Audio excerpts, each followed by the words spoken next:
What's up? What's up? How's everybody doing today? Not at home today. Just check. Why is stuff auto open when I open an app? I don't like that. I don't like that. Just checking to see that everything's streaming. What the heck? I don't like that. Gotta find a setting to make sure that doesn't happen. Alright. Looks like we're good. We're doing it, everyone. Thanks for hanging out with me. How's the background is? Yeah. Brain rot stuff on there. Cool. Alright, here we go. Alright, today we're just going to be working a little bit on the tool that I've been working on using Claude Code and other AI vibe coding. I kind of show you what I've been up to. Let me switch over. If you like these streams, just share it out and give it a like. Subscribe if you want to see more of them. So I've been working a lot with Claude Code, like so many other people, because why not? This is a good opportunity for us. It's like all the things that I wish that I was able to create in the past that have just been like congealing in my head for years, that I didn't want to pay thousands and thousands of dollars to develop it. I can actually develop it now, and I'm doing it. And it's kind of crazy how this stuff evolves. Like right now, I'm kind of spinning off a front end offer right now, so I could try and make sure that I'm bringing in additional cash flow while I'm doing this, so I'm not just depending on affiliate income and stuff like that, which is kind of a good thing. Whatever you're building, you make an offer to see if there's some way. I didn't do the thing again. Hold on. I gotta figure that out for next time. Let me.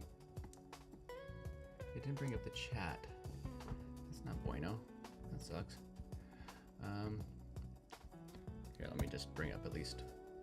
Let me bring up the chats up at least over here. It's frustrating. I won't be able to see what's going on the Twitter. On Twitter. What's going on here? There's that. Make sure it's muted. Let's bring it up at least.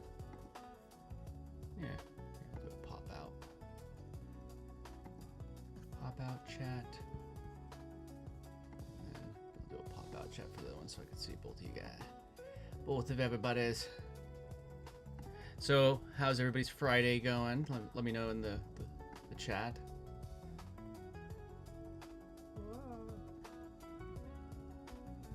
There we go.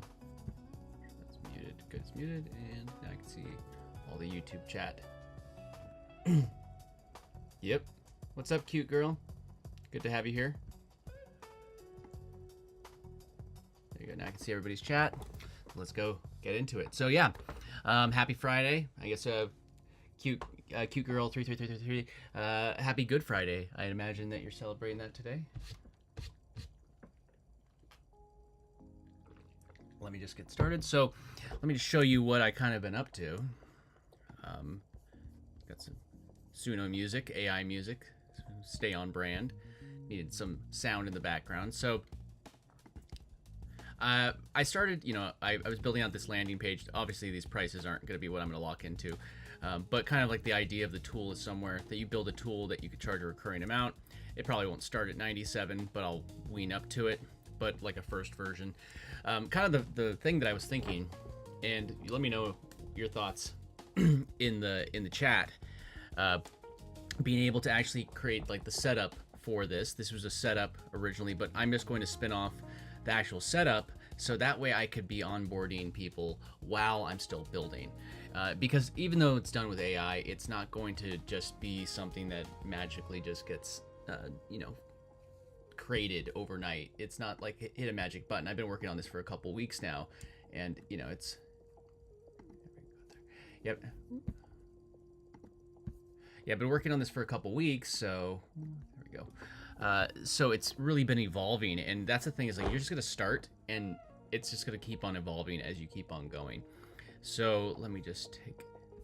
Again, those prices, I'll adjust them, and this is my first landing page. I vibe coded this entire landing page, and now if people come to this page, it's going to end up being eToolboxOS.com, because my brand is Entrepreneur's Toolbox, and it has been for many years, and now I'm creating the SaaS that I wish that I was able to build years and years ago. So then I go to like sign in here. Oop, is it broken? No, it's not. And I'm just going to hide this real quick because I'm going to sign in. I have it. Been testing signing in with Google. I just don't want to share personal information. So I'm just going to sign. I'm signing in with Google. You get the pop-up and everything. And then it brings me to my tool.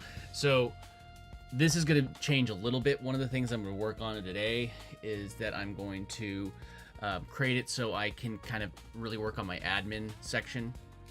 Because my goal is to make this so I could push this up live testing on Amazon Web Services in the next couple of days and have the key things. So there's this tool that you could use. Where I have here it is. It's called Paperclip, and I'm going to integrate this into my system. And I'm going to give this to people that I set up, but my own version of it. So Paperclip, the best way to think about it, it is your local hub that controls your AI agency in the cloud. So by the cloud, I mean like a VPS, things like that. So you get like a VPS that it's actually sharing all of this information to the VPS, and this is the brain that controls it. But this, I feel, is the first thing that people need to get their hands on. So they set up their VPS with something in the cloud.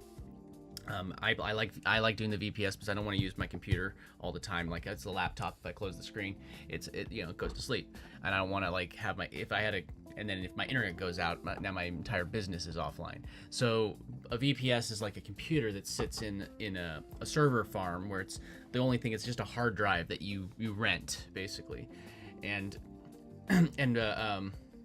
when you rent that hard drive space, you're able to run your business off of it. And when you close your computer, it's still running 24/7. So if you set up 24-hour automations to make you money, then you have it running on that VPS or virtual private server. And they're usually pretty affordable, anywhere from, if you prepay, I've seen like some that if you prepay for like 2 years, then you can get them. It's like as low as like $6 a month. So as far as a business expense, it's pretty low. But you could create all of your business, your projects, and they end up going to things like controlling OpenClaw in your VPS or whichever brain you're deciding to use. It's OpenClaw today. It might be different tomorrow, so we'll see. But then also a good thing about that is that now you could install OpenClaw and run it independently, so it's not touching any of your personal information. So that's basically what I'm creating here as like the first wave. So that's kind of, I've already created quite a bit more of what I'm building, but I'm going to make it so I want to make it so I can make this go live, but I want it to go live in a beta form, where I can only, maybe I just want to put up the one tab, which it's the agency one, but it didn't really, I just had it installed, but I haven't done it. So what I do at this point is I go back over to Claude. Okay. I'm in plan mode, and now I'm just going to tell it what I want. So, okay, so I could also just talk to it. I'm not sure. Here, I might want to pause this real quick. Actually, I'm going to type it because I want it to be precise. And once I get to that point, then I can start, I'll have a really structured way that I could build and put this on GitHub, not GitHub, in Amazon Web Services, and then start testing that it all works as something that I could give to you, and then you could log into the tool that I'm making, and the first use case is going to be that you're going to be able to control your entire VPS, and then I have so many things that I'm building on top of that, but I think this is probably like the first layer that everybody needs, because if you can't control your VPS or your AI agency effectively, then it's basically like you're running it on a computer, and it becomes more work than it would have been otherwise. What's up, Planet of Agents? Good to see you. Thank you for the sub. Appreciate you. Thank you. So let's just go get started on our next step. So I just installed this. This is not even, it just made this up, but I'm sure it's going to based off of a few things. My goal is that I created this chat bot, which it's going to end up talking to you based on and learn about you, so it makes better business recommendations based off of your personal, like what you as a person. Like something might work for me, like Jonathan Dunkerley, like that might work for me, and I respect, like I might be great at it, but it might be the worst suggestion for you. Like I know I'm not good at knocking on doors at businesses and trying to offer them AI services. That's a big like thing that AI like high level pushes, and I think it's a great business model. It's just I know the way that my mind works, the way that my anxieties work, the way that my entire self work, like that I've tried it, and it's something that it's not the quality of life that I want, is the best way that I could put it. And I think that reflects to everybody that has their own quality of life. So having this say, hey, you don't want to go door to door. Let's find a different way for you to get leads than knocking on doors of businesses. Oh, you know, or even, you know, cold calling. I don't want to be a telemarketer. I don't know about you. I don't want to be a telemarketer. I hate it when they call me. I don't want to be on the other end of that. So maybe you are great at that, and it will lean into suggesting those things. So that's what I'm building as far as like the profile and the bot. But I think the agency level is more important first. So let's go ahead and get this so we're not just talking about it and we're actually planning it. So let's work on making sure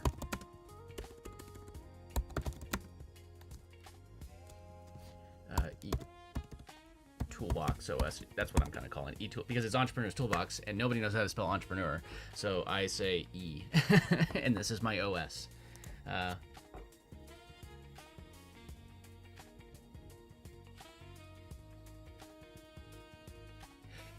For now, you'll still need to speak to a human in order to create. Yeah, you still need to speak to a human in some sense for leads, but there's so many other, like, I think that people think that there's only one way. Like, you can go and there's contact form scraping, and then if you could, that's a really good way to get a whole bunch of leads, and then having AI shrink that down. And yes, you have to speak to a human, but I don't have to go in person. I'm just saying that maybe that's right for you to go into a business, but for me, I like to set up automations that go out and get me leads, social media videos that go out and get people to sign up for my email list, things like that are set up in automation and then like they might be a little repetitive, but their goal is to get me leads. So that's the type of lead collection that I like, where I could set up a system and it keeps on doing it whether I am involved or not. So I like setting up automations because I know, like, I got that ADHD mind where I could be like 1,000% into something today, but then a week, 10 week, you know, whatever amount of weeks from now, this other thing gets in your way. But if you automate it, if you automate what you're doing, then you can never get distracted. It's just happening at that point. And then the beautiful thing that I see about things like why I was saying, like things like Paperclip and OpenClaw, and where we're heading with actual proper AI agencies that could run our businesses, is that where was I going with that? That you automate the things that you don't want to do, and so you could focus on the things that you enjoy doing manually. And until at some point, I'm no doubt that those things could get to a point that they're done I can't speak. They're done automatically, but at this point right now, they're still being done manually to a certain extent. You still have a percentage of human interaction that has to be in all of these things, and that's why I'm trying to push all of that human interaction just to the one Paperclip terminal, which I'm going to create a custom version and put it in. So, okay, let's work on. So it's just, I want it to be personalized. There's always going to be a human interaction. I do agree, but I want to talk to the warm customer, and I'm going to let AI reach out to the cold customer and do that part, where now I'm not wasting my human time on qualifying people. Hermes agent, I've heard of it, but I haven't dove too deep. I'll just look into it. Hermes, I've heard about it. I haven't looked too deep into it. So I'll look into it right now. Hermes agent. Take a look at there. There's like a new crazy thing coming out every single day nowadays. It is wild. Hermes agent, agent that grows with you. See, this is actually very simple. There's a, just because somebody else is doing it, it doesn't mean that I can't do it too. Because there's gonna be people that resonate, like you showed up on my live today, or everybody that showed up on my live, because they resonated with this live versus one other for whatever reason. So just because you see somebody else working on it doesn't mean you don't have to just go do it yourself. So it's an open source that grows. It's not a coding copilot. Tether to the see, this is very similar to, yeah, I'm like, these are open source, and if I wanted to just build on top of this, maybe that's something I could just integrate directly into what I'm building. Thank you for recommending, like, it's very hard to keep up, but one thing that I've learned about keeping up with these things is just like co-work is a godsend for me for keeping up, because of these automations, like scheduling the automations out. Because you could say, oh, go and search this daily, and now I don't have to look through all the mess, and it gives me basically a briefing every single day, which again, we can still get busy and distracted. Like I've still only written one sentence. See, let me work on making sure that eToolboxOS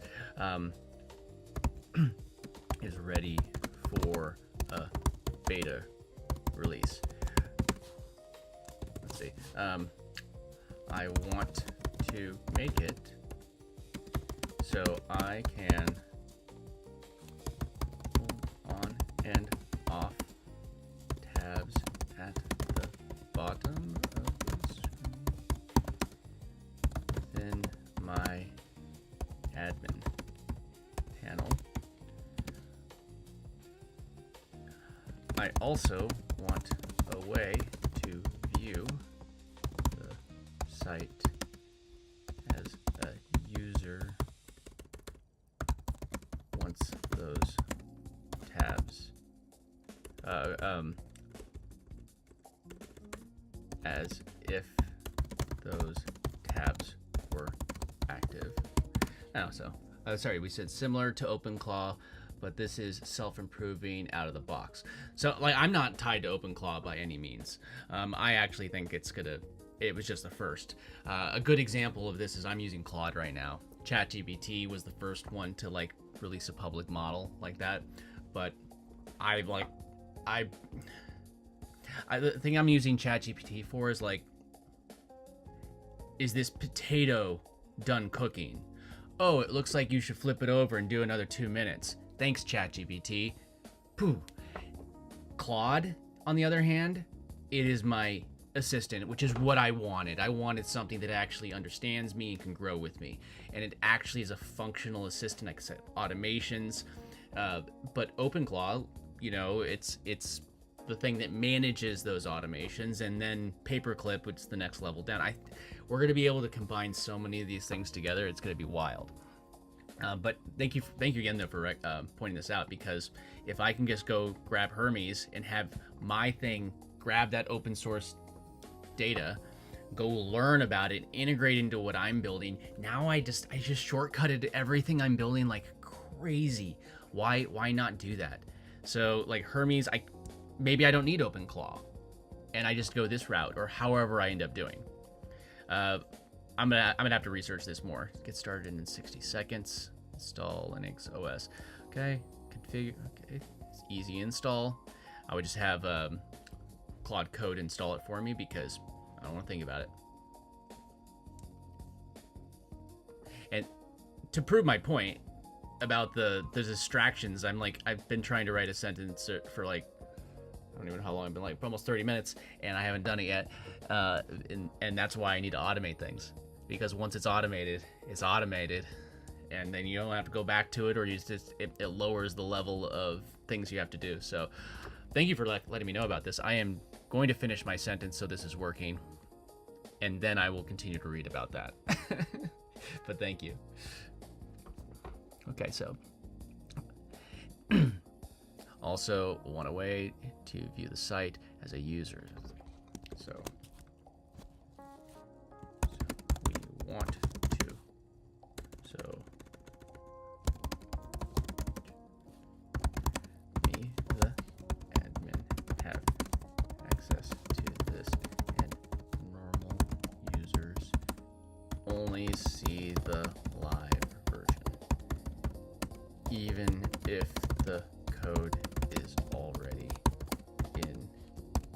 I mean, I could still build the live version and I could just hide the tabs and then people just can't get to them.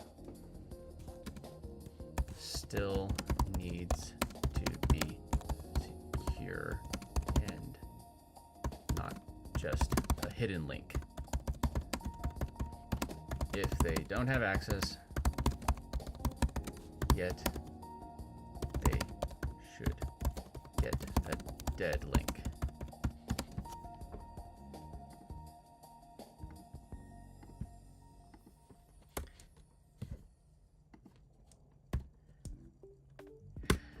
After this, I need to do an automation to go and make sure that I do a daily search for those things, because I can't be missing things like this. So now it's creating my plan.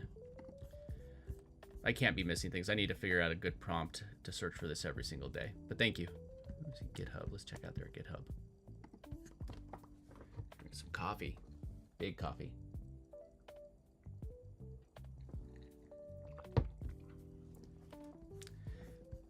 Hermes, how many votes does it have? Oh, look at that. Already 3,157 commits. Oh. Provided tools. Oh, this is actually pretty cool. Nice. All right, I'm gonna have it. Appreciate it. I like this. Checking on this real quick. Okay, it's still working. See, and the thing that I'm trying to do with my tool right now is, again, this isn't the skin that I'm gonna end up with. There's a lot of temp stuff, but I figure that maybe it's Hermes, a combination of Hermes and Paperclip that I could combine their functionality to control, or maybe it's Hermes controlling, or Paperclip controlling Hermes in the cloud. However it works, or maybe it's all three. Maybe I could combine all three to get the best of all of them. And I think that's the most exciting thing about all this is, like, there's so much open source code that's just solving these problems. All you need to do is take the things that other people created and put it together in the combination that serves your audience, and you could win along with everybody else. And you don't, like, I have done thousands and thousands of dollars worth of like development in the last couple of weeks with this,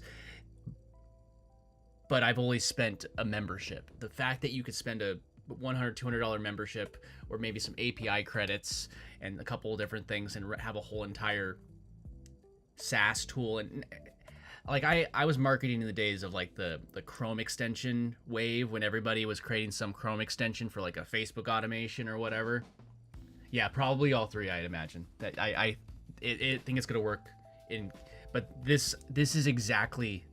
I'm very happy that you told me about this, because this is exactly what I was thinking in my head. And if nothing else, I could have it go grab the source code and use it in what I'm already building. So that's very cool. Yeah, and this shift in technology. Let me make sure I'm not missing. This shift in technology is, to me, like I was talking to one of my friends. And he put it this way: it's like, this change is such a huge change that it's, I compare it to the beginning of like multi-touch displays. You had like your cell phone, and yeah, we had touch screens before. Like, I remember working in a restaurant where, I don't know if let me see if I could. You'd have to, like, if you pushed in 2 points, it would put like the middle spot. I don't know how old you are or how old everybody is, but touchscreens sucked before multi-touch displays. And when the iPhone came out, I remember every naysayer saying it was the stupidest thing in the world, that it, oh my gosh, it's this, why would anybody want something that doesn't have a keyboard? Their minds were blown. It was beyond them. They couldn't believe that like somebody would want something so stupid. And everything has a multi-touch display now on it. Like everything. Maybe not like a regular laptop like this all the time, but it's like everything. It's crazy. So it changed the architecture of how things went for all of history moving forward, because one device came out, the iPhone. People could be a fan of Android, power to them, but Android wouldn't exist if it wasn't for the iPhone. That's a fact. That's not even in question. And you could love both. You could hate the iPhone and love the Android, and that's fine, but the Android wouldn't exist without the iPhone. And this is that moment when there's such a change in technology that I believe that I'm 38, so we're close in age. It's like there's such a change in technology that this is gonna change everything forever. People don't realize it right now. So if you were an app developer, when the iPhone 3G, the 2 came out, and you got on that bandwagon and you knew it, like there was bank to be made when the App Store launched and that whole ecosystem came out, like bank.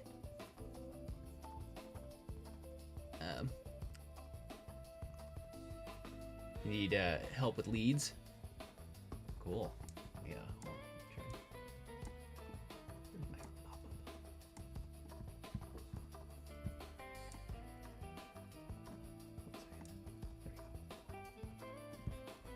I'm old? Oh man. I'm old? Damn it. I feel judged now. I got called old today.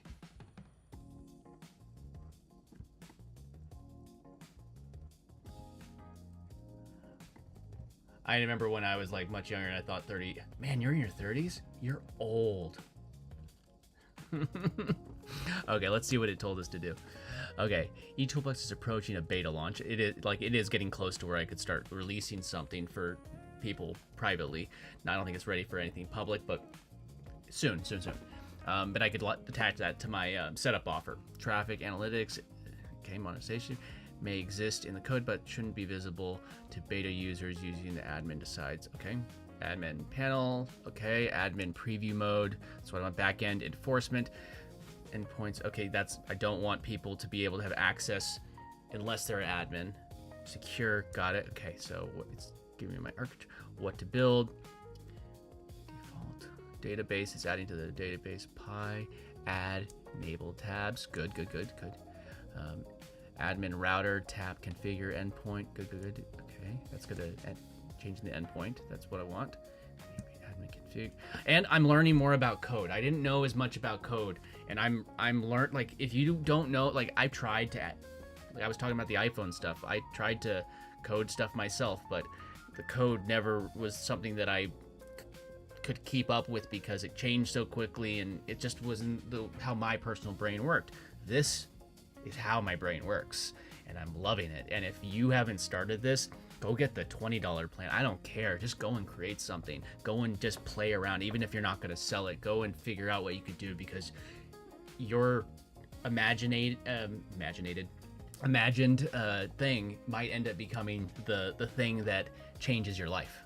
It really could. So let me just go through the authorized router, Pi, add enable tabs, okay, handle the return. So we'll see how this handles it. So apply permanent, dashboard core, visible. Okay, so I mean everything so far looks correct. I'm picking up on things in the code that I didn't like. This is how you learn now. Like I'm gonna learn. I've learned more about code not coding than I ever have trying to learn how to code. Hi, was it CS? Sorry if I can't. CWSMZE. How do you pronounce that? I don't even know. Well, how's it going? Good to see you. I had my first computer was an Apple IIgs, and like it was a dot matrix printer. Anybody here know what a dot matrix printer is? Jesus, I might be aging myself there. Okay, I'm gonna prove this so it gets to work. But I had a dot matrix printer, and I remember I'd be playing things like Math Blaster. Okay, you said that I'm old. Okay, I'll give you this one. When I was using that Apple IIgs, there was no Microsoft Word or any thing like, there was this typing program, and you'd have to take a floppy, and by a floppy I mean actually they were the 6-inch flop, whatever they are. You miss the sound. Like, they would be a big flop, whether the why am I brain farting on the, not a 3.5-inch, what's the bigger one, and you would put that in and that would run the program. Anytime I wanted to change the font of my, anytime I wanted to change the font, I had to go find the floppy for the font and the 3.5-inch floppy and load the font, and then it would put that into the memory, and it was like kilobytes of memory, like and it would put that into, like, it would put that in it, and I would load it, and then I'd have another floppy I'd have to do to save my my document. People don't know how wild it was back there in order to do something so simple. So it's added, okay. Let it do its thing. Like the sound of the dot matrix printer. That's what you mean. Oh yeah, I loved just pulling the. If people don't know what I feel like I gotta educate some people real quick. If they don't know, this is a dot matrix printer. If people do not understand what we're talking about, the dot matrix printers were. You could always find them because you see, like, they have like this thing on the side, like all the holes, and then you'd have to peel it's what fed the paper through the printer, and it's also the way that it would print, like but it was so much fun as a kid just pulling the side of the dot matrix printer off. It's so good. Let's see, it's still working, huh? Math Blaster. Yep. Oh man, Math Blaster was so good. Okay, I'm going down a rabbit hole. Math Blaster Apple II GS. Oh, there it is. This is the game that I played when I was a kid. Oh my gosh, it's there. This is it. Oh my gosh. It looks so much better in my memory as far as graphics. Oh, I remember this screen. Oh my god. Okay, let's check out that. I don't want to get too distracted.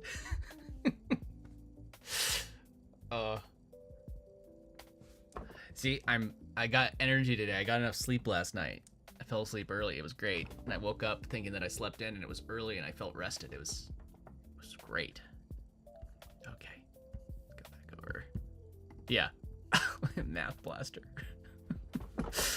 Oh my gosh. You know what I should do? Oh man, this is on my list. I gotta remake this game.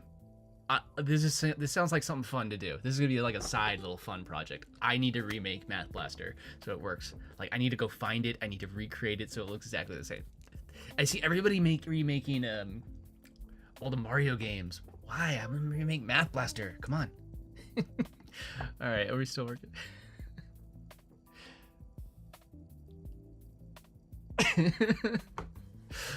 Oh gosh, I love it. Good stuff. Okay. It's kind of funny also that where we used to have patience, and like I'd spend hours doing something, and now I hit the button. I'm like, when is AI gonna finish doing the thing that used to take me hours, and now it's doing for me manually or magically? So many hours that I would just give up in the past. Great. And I'm gonna create, since I already created this, it had me log in.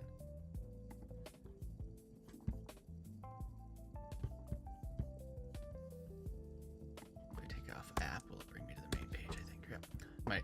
So this is like a main landing page that I'm building. I'm sure gonna modify things, but this is like the core template. And one thing that I said, so I was selling my offer or my tool, and the copy it kept on creating for me kept on saying, get this tool, it does this, and I told it, you're too much trying to sell the problem. You need to sell the solution, or like you need to sell the solution. So what is it? I know a whole bunch of people that think that they're running YouTube businesses, and they go like, I got all these subscribers, and then the second that, you know, anything happens, they never built any actual business around it. They're just getting ad revenue or whatever. And if you have a YouTube business, or if you're running a YouTube channel, YouTube has a business, and you could use it as traffic to funnel into your business. That's how I've gotten most of my leads, through social media, funneling them into things I control, like an email list. So instead of telling people they come here not looking for a tool, they come here looking for the solution to a problem. So I just told it I was feeling like it was just trying to sell me a tool I didn't want. Now it's selling me the solution to the answer. I may shift this a little bit, but I do try and help content creators automate. So why not market in that way? And now I have a nice template that if I want to like spin this off, change the copy, I could split test it now and see what converts better, and then focus on that in my future videos. Let's see, is this check in? Oh, here we go. Okay, allow code to run. It's to test the code. Let's see. We're getting there.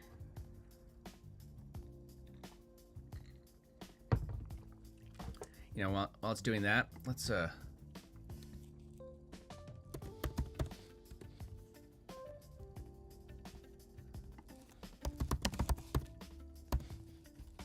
you want to hear the sound. People don't know what a dot matrix printer sounds like. That's a dot matrix printer sound.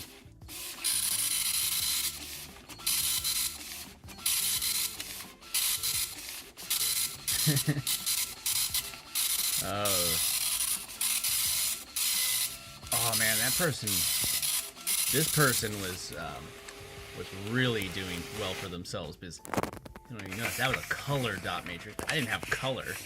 Whew, that's high class right there.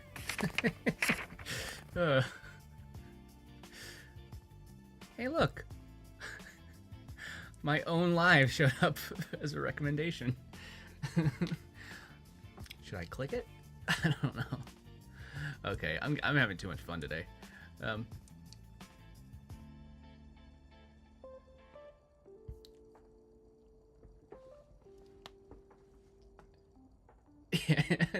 Neither have I. I'm like, oh man, that's good stuff. It is. I remember like printing long documents, and it would do stuff like this. This would be what you know how everybody has like a printer tray. This is you'd have like a mile long strip of paper that was just like. I think mine had this. I think mine was similar to this as far as the way it looked. It had like the glass on top. It was the actual Apple one. Here. Let me make sure I'm not getting too distracted. Okay, I gotta make sure I'm not holding up the automation, the AI coding while I'm looking at dot matrix printers. Apple 2GS dot printer. Yep, this is the one I had. This one here. This is my dot matrix printer that I used to have. The exact one with the knob on the side and everything. This is yep, that was the one I used to have. That was my baby. Man, holds its price, $65 to $120 still today. I recall my parents telling me that it was this was in the 80s, so they bought that printer or that computer, and they bought that printer, and it was, or the whole computer, and I think I remember them saying it was like $5,000, something ridiculous. And if you think about how much money was, like the buying power of stuff, and that was a lot more, several $1,000s more of expense. So if you think computers are expensive now, the farther back you go, the way more expensive they were. They're so much cheaper than they ever used to be.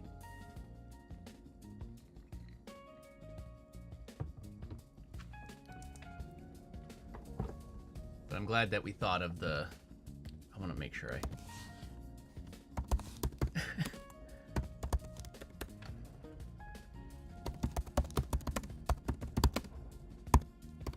I can't start on it now because it would just be a shiny object for me at the moment. I need to finish what I started because I think this is going to help myself free up some additional time, and then also help anybody else that wants to, take advantage of what I'm working on.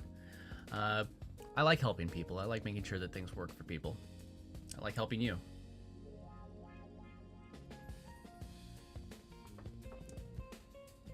All right. My login page. And things are like placeholders. I'm not sure about the logo might change, but I use that on my other channel. I use that draft PFP from a project I used to be like much more involved, but I still use it as like a thing. I built a brand around it, so I like it. So, but it's more for a different channel that I do, unrelated to this.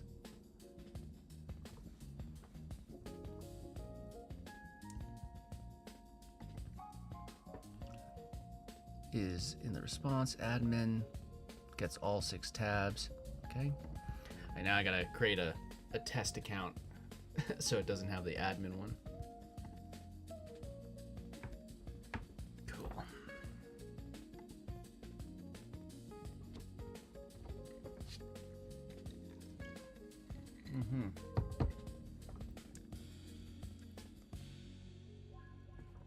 Good. I already moved the car. It's street sweep day and I parked on the street. I moved it already. I just thought for a second. I don't have to pause. I did it before the live instead of remembering right when the street sweep is about to pass by and I run outside. The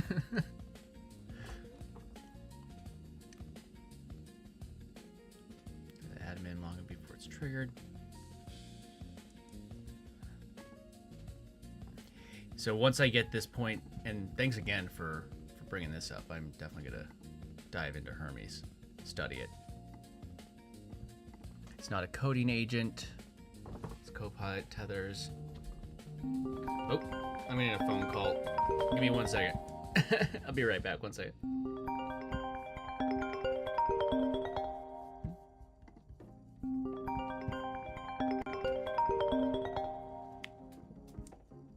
Hello?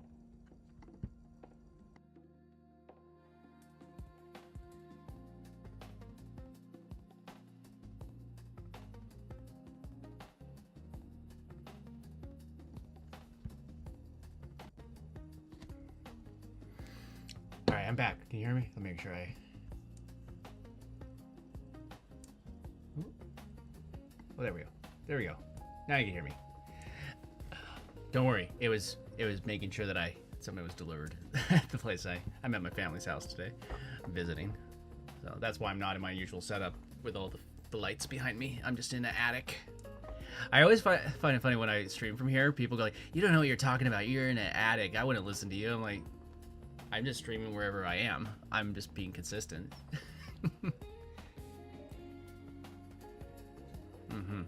All right, let's see. Okay, background server, restart, confirm, complete, everything is verified work. Okay, let me try it.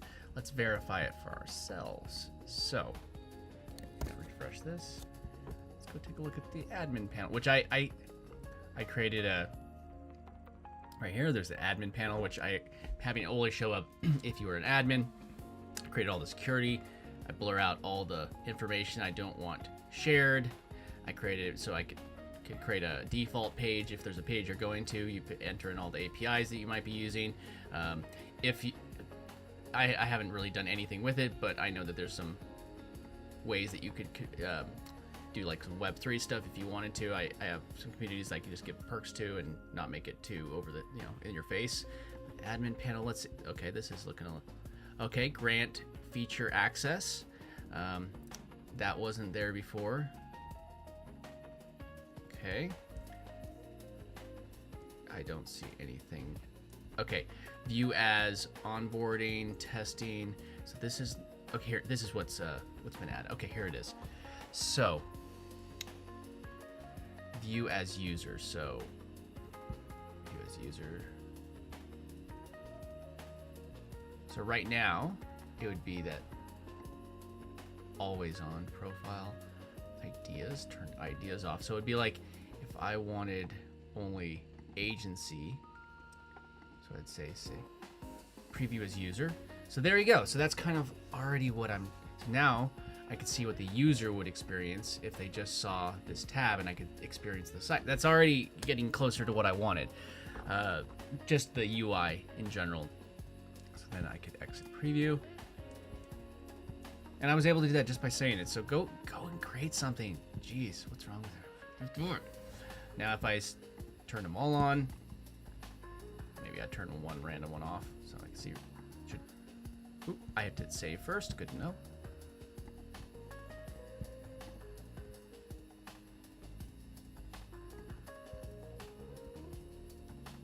So let's turn, how about analytics on? Save. There you go.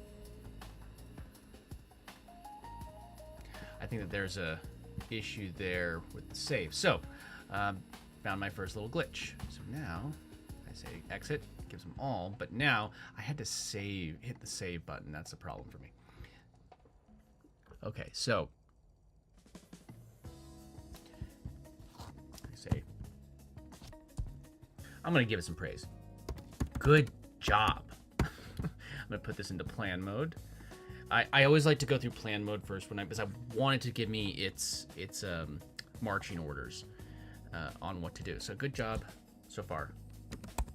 And this is kind of the flow that I've been doing. I get as much done in the first wave and then just make notes. And by the time that those notes are done, I usually am pretty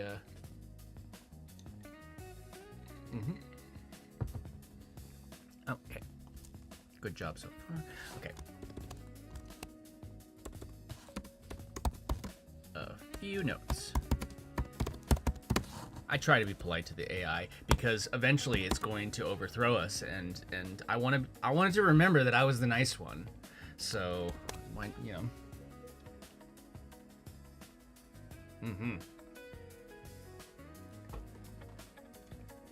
Good. Old. Okay, good job so far. A few notes. Just go back and forth. So, in the visible. Currently, in the Kiwi Claw. Was that the last? I did not recently copy that. That was like yesterday. Okay.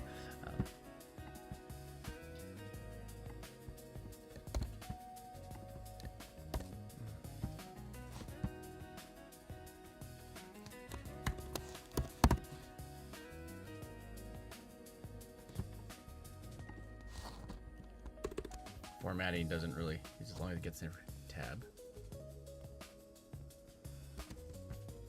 You have to click save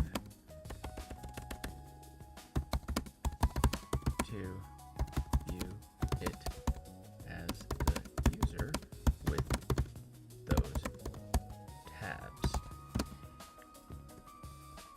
If we click save,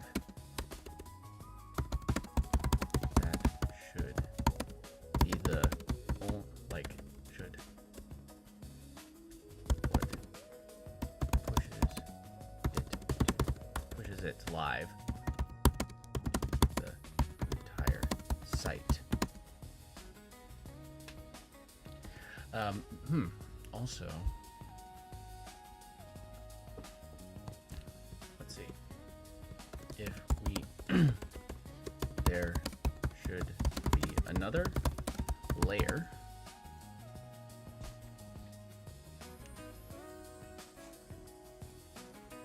pop up that double checks you are ready to go live. I also have another idea. So let me just, but for the preview as user,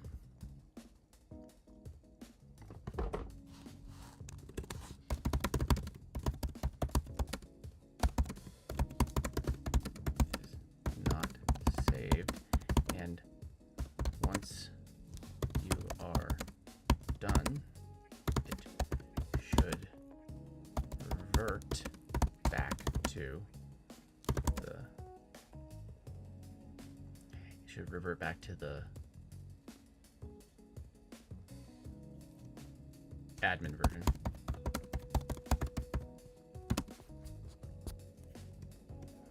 Okay, I have another idea.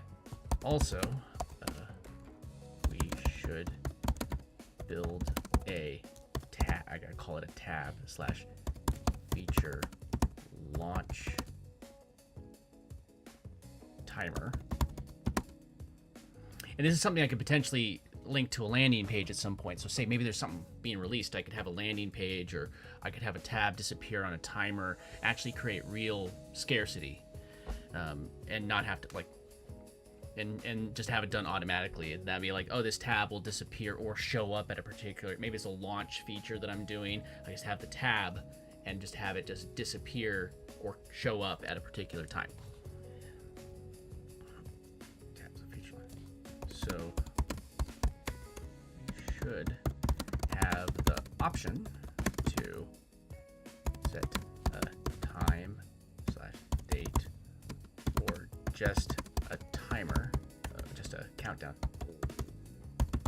timer on when a tab will either become live for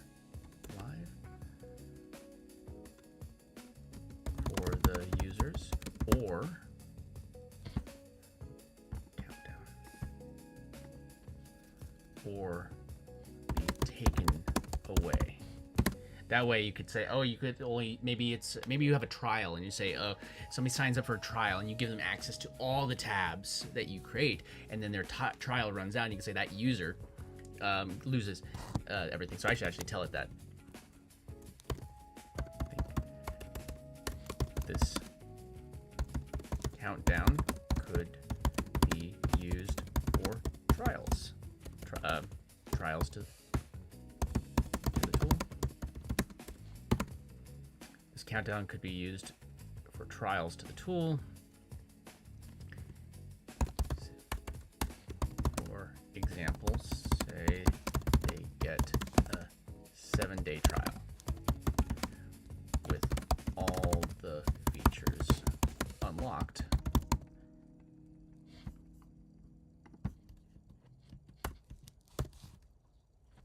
Say we get a 7-day trial with all the features unlocked. After 7 days,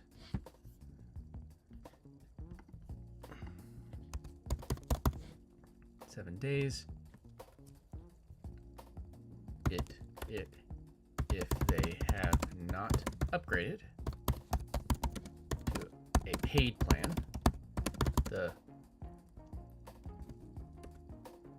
tabs disappear. Cool.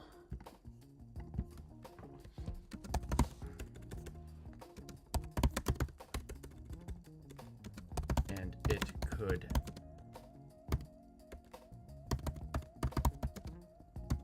other things. I'm not gonna give it the extra context of the my idea for the second thing I was gonna tell it is, so say once it goes down to 0 and they lose access, now it's gonna change a few things. Maybe when it's counting down, you could put like a bar at the top where it's like, hey, you only have this much upgrade. Oh, it's only this price. You know, basically marketing to them on the page. But then once it disappears, then you know the tab's going like, hey, they can still use the tool, and whatever the free version of this tool ends up becoming. Because I think that everything, you need to have some form of free tool. I was thinking, since there is a cost to AI tools, you have to cover your API costs at least. So a thought was that people that are in the beta program, I could let them use their own API key. That way they're able to test it. But I got to figure out a way to make that like a free version where there's something that's useful, that's free, that's not going to cost me a bunch of API credits just to run. So that's thinking. So it's planning. I have it in plan mode. Let's see the view of the difference. Oh, look at all. It's added much more code. So if you look right here, this is the reason, like, I'm not a fanboy of any, like, people that, like, everybody gets on to, like, lover of Elon Musk or something. I don't idolize any of those people. I'll use their tools.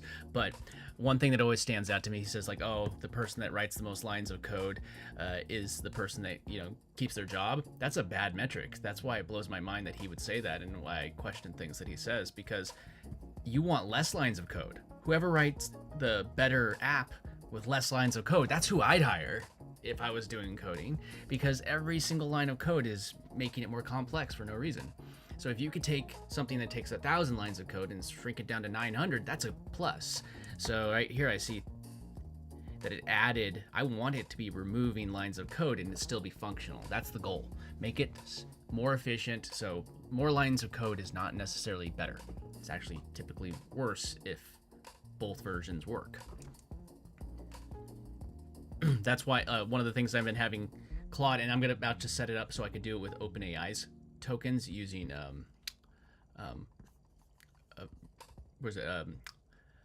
Virtual Studio Code, which if I could add in different plugins, and then I could access my ChatGPT or OpenAI credits as well in one thing. Then I could have it audit the code from whatever I'm working on directly here, and then it can like a different model is auditing it. Okay, so let's see.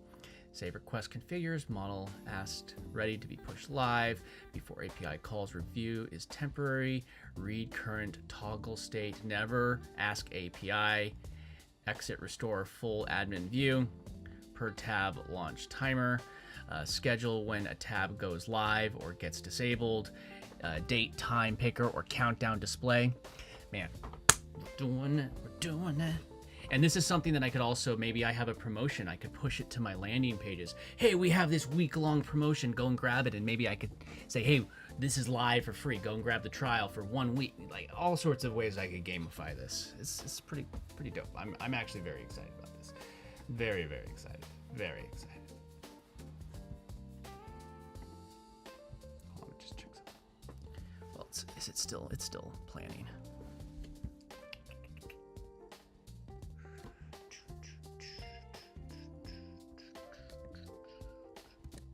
Thanks for hanging out with me. I appreciate everyone here. Appreciate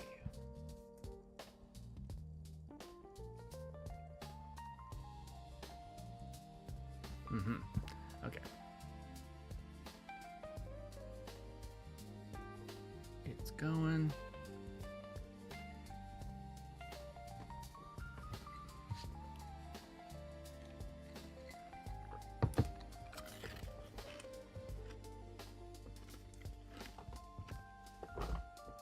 Sorry that I'm an ice chewer. But don't worry, it's not hurting my teeth. It's light. It's very soft ice, so it's almost like an ice cone.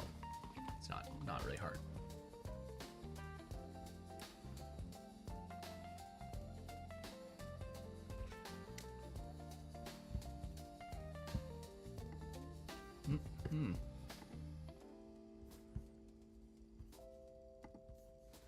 Okay, so this is give you a little bit of back while that's doing that. I have the analytics tab, and this is one that I'm going to be working on even more. But the idea, and I like that's why I'm excited about. Where's the tab that we were looking at earlier? Hermes agent, which I think I could integrate it into what we were creating. Is that I can go to Hermes agent and replace, or not replace, or build it into what I'm already building here. Where I want it to be a chat bot, where when you come to the service, it's going to get to know you personally and create a customized business plan for you, because I might be different than you. So I wanted to build that, and I want it to be able to fill in like a profile, yes, but I want it to be endless. I want it to just, yes, it could fill in these things in a profile, but I wanted to continuously learn. I wanted to learn about me. I wanted to learn about my businesses. I wanted to actually see what businesses what I've tried in the past. And also, I think that this is something that people haven't really. I was doing a test on creating a system that would create a background checker for myself, not because I wanted to run a background check on myself, but because I wanted to create a way that I could go and just put in my name, and then the AI, and this is kind of scary about how much it found out about me that's just available on the internet. I'd say just a few little details that it got were wrong, because pre-social media, like 2020, 2019-ish, when I kind of started diving into this. I really kept my online presence very quiet. I wasn't very big on like doing anything. It kind of assumed that I was just gone or something like that. It was like, you're not very active on the internet. I'm like, it's because I didn't really do much with social media, because I didn't care. I use it for marketing, and I have friends that in real life that I go and see, but I enjoy hanging out with you. But where's it going? Hold on. But yeah, so it ran a background check, but it learned a lot about me. And one thing that it actually, the insight is like, I think there's a lot of things that like I lie to myself all the time, and you do too. You lie to yourself every single day. Like, we all do. It's just it's just life. We do. Like, we create excuses for ourselves. We don't see our own weaknesses. We also don't see our own strengths. So since we don't see those things, it's very easy for us to think that, you know, we're to make the same mistakes twice. So I had it go and create kind of a background of me, and then had it go and study what I've done and find out what I've done wrong. And it was brutally honest with me, and it found some things that I could look back on and say, like, yes, those were things that I self-inflicted, whatever, you know, I did that to myself, and I caused those successes, or I caused those fails. So I wanted to learn everything about me as a person. I also understand that is information that people don't want shared, so I need to make this in a way where that information belongs to the user and not me. I don't want it to belong to me. That's not any of my business. I don't need to know information about it. Even if it's something like that I'm hosting or creating, I don't want that to be anything that I personally have access to, because it's not my right to have access. That's your information. So if you build a personal profile, I want it to be private, so that's stuff I'm hammering in. Let me make sure I'm not rambling. Make sure it's still going through. Still working on it. It's still working on the plan, actually. It hasn't even started coding it yet. But I want it to be able to understand me, and if I can get to understand, I know myself, so I could know if it's working. So I like the idea that it can go and do this kind of background check on me, and then it gets a basis of who I am, and then you go like a few things. It'd be like, for instance, my day job is I work in TV and film. I live in like Los Angeles. I work in movies. I work on TV shows. Like 2 weeks ago, I went on a big trip. That's why I disappeared for a week for a very, very popular TV show that I was working on. But like, and I'm gonna be gone for a week at the end of the month because of the same reason. But it's like the where's it? Hold on a second. Is it locked? Did it stop? It's not. I think it's still working on it. Wait, hold on. Per user trait count. Oh, did it actually code it? All 4 features are now working. Sorry, I got distracted. Let me go check this before.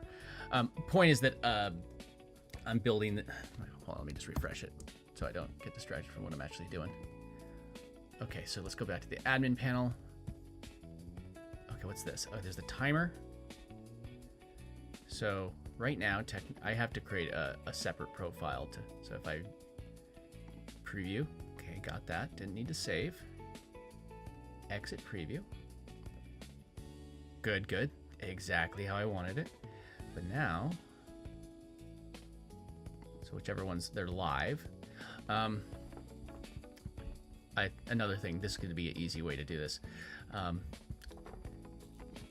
In our admin panel, we also should, that's still working, should be able to reorder the tabs. Oops. It's approaching the beta launch. Hold on.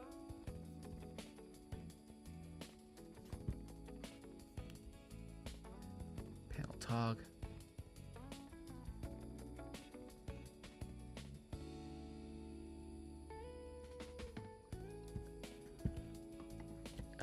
In the we should be able to reorder the tabs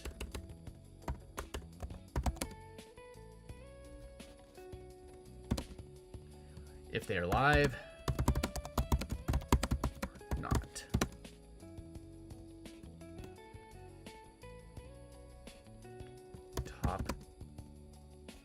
Top tab is the one all the way to the right, and bottom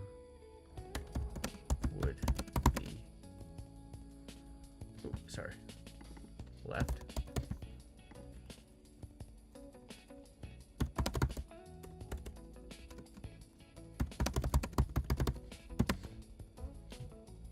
This is just the tabs and not the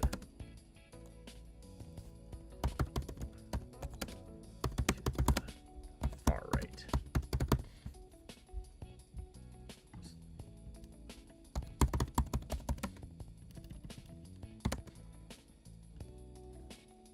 Not centered. Give it those notes before I have it actually go and tackle those things and update the plan.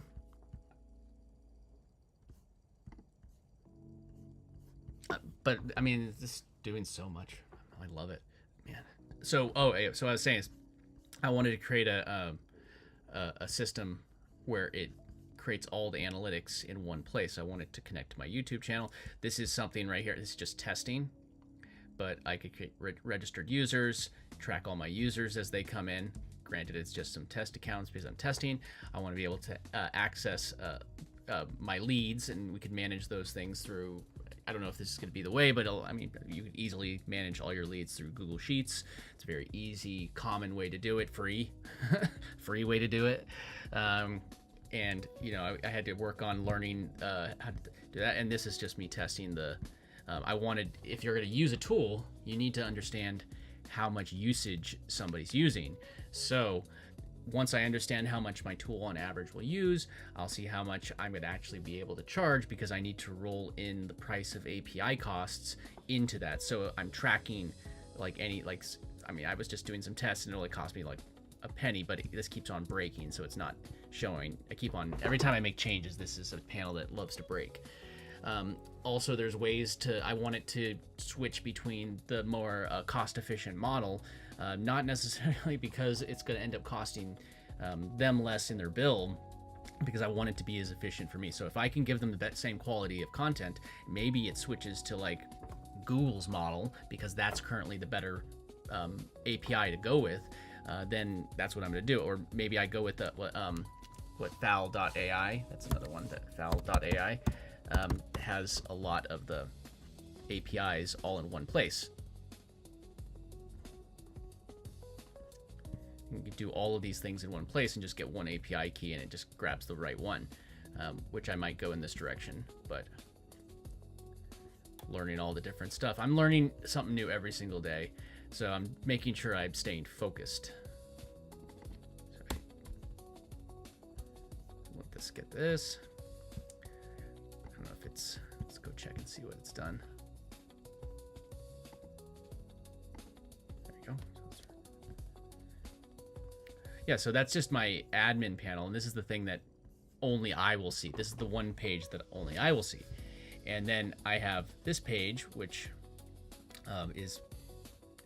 if you hit here, it just goes to, if you go to settings, you could set a default page. Again, a lot of these things might change. I actually want to make it so I just click out and it goes back. And then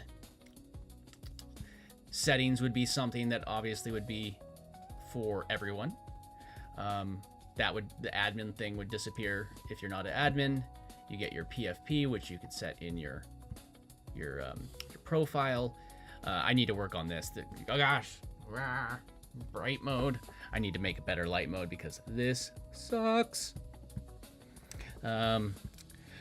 Email address. I wanted to make sure that people have a safe way to bring this up on screen. Like right now, I trust every single one of you that's hanging out with me, but I don't need you to see the email address. And I feel like that's a good way. Like you don't need me to see yours. So I think it's a safe way for us to do this together. So then I have the password. You need to have your password reset. If I want to change my password, you can do it right here. You can pick your default. It's not showing all of them right now, but you can pick your default tab that you want to go to. So maybe if I clicked traffic and I'm like always going to traffic, now when I click here, it's gonna take me to the traffic tab instead. And these are just thoughts that go through my head, and I could just solve them. And I'm like, you know what? I don't want anybody to accidentally see my API keys. It's probably a wise move. So I said always have them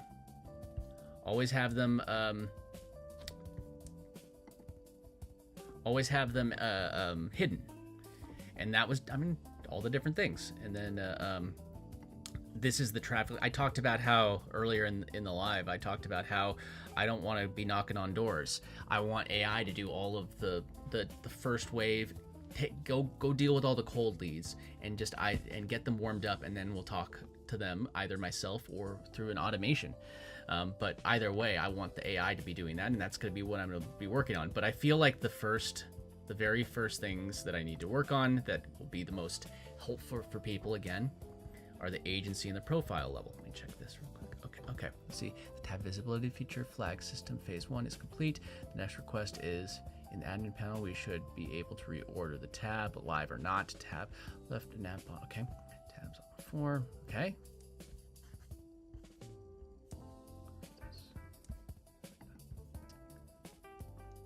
All right. Drag to reorder. Okay. Text version bump only. All right, let's try this. So what I was asking it to do is, when I'm in the admin, to be able to reorder these, and then so say I want profile to be all the way on the left. Right now it added agency, and maybe profile, or maybe eventually profile goes over here. However I want to do it.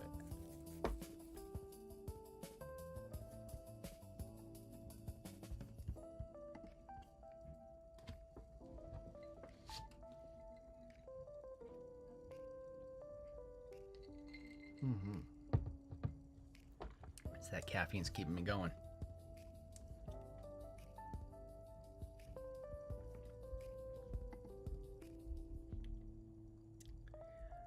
Let's make all the changes. What's up? Just thanks for getting that stuff in. That was the rest of 1 second, Mom. Sorry.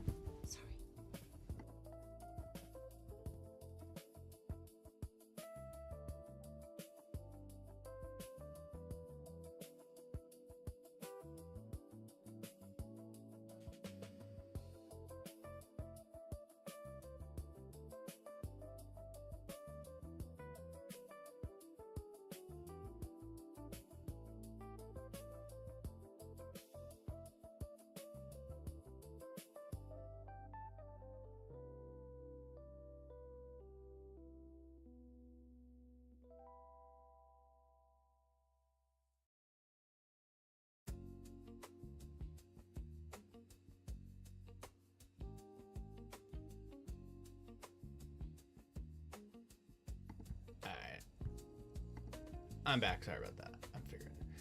At the family's house, and they pop in. They don't know I'm live streaming. I don't have all the. I should hook up my stream stream deck. Be able to easily toggle between things.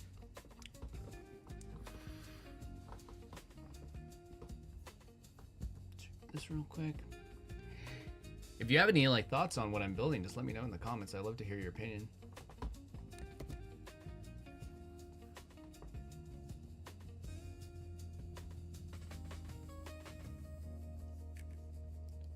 Real quick,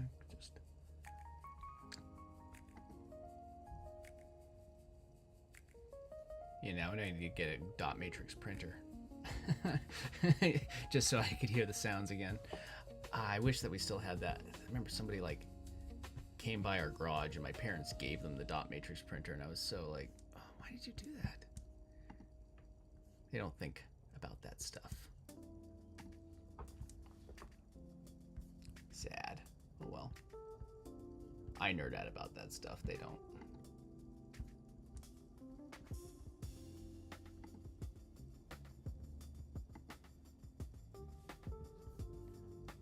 All right.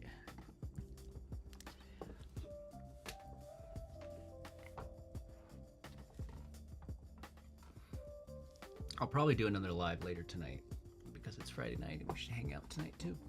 Won't be as bright in this room because most of the light in this room is just from this window. Bright light behind me. But my advice for anybody that's creating, just do it. Don't think about it, just do it.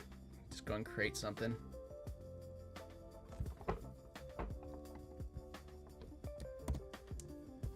Let's see. Okay, so there we go. Already, look. Okay, so say I want the profile to be on the far right. So I drag it here.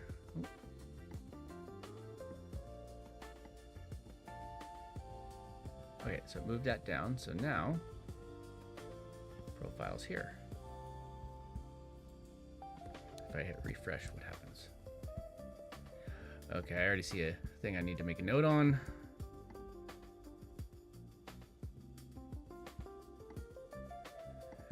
I'm gonna let it finish its thing, so. Let me let it finish doing what it needs to do. Before what I wanted, the note that I already got was that, see, I just dragged this, I didn't hit save, and it saved this. So now, here, let me actually test this. So profiles on the side, I did not hit save. I'm gonna hit log out. Let's hide this real quick, and just log back in. Yeah, it saved it. It auto-saved even when I logged out and logged back in. So my note is that I don't want to accidentally, I don't want to just drag something over and it auto saves and then pushes it to everybody's account. I want to have to say save new order or a separate like save order.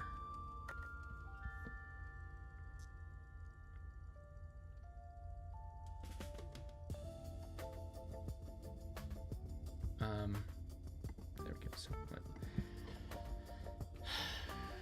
I'll let it finish doing all of its stuff first. All 3 endpoints currently correct.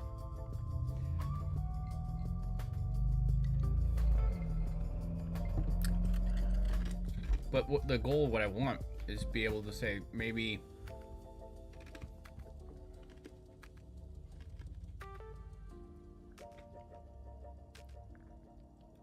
so also like this. So these aren't live technically, but they're live for me. But still working.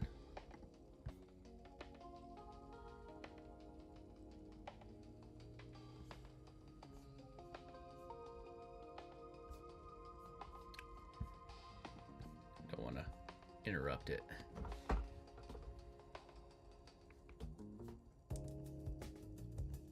So that will be the next thing that I tackle.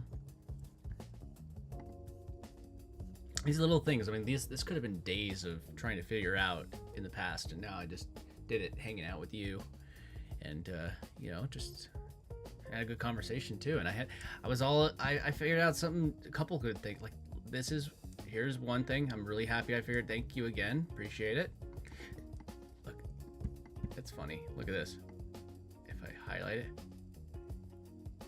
look how it highlights. So those are all separate images. It's kind of funny. It's an interesting way to do it.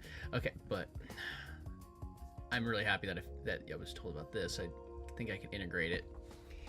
Why reinvent the wheel if somebody already, with more resources than me probably, already reinvented it already and threw the word open source next to it? That's 100%. I'm going to dive deep into this. These types of things, research, I find that it's harder for me to do when I'm live streaming.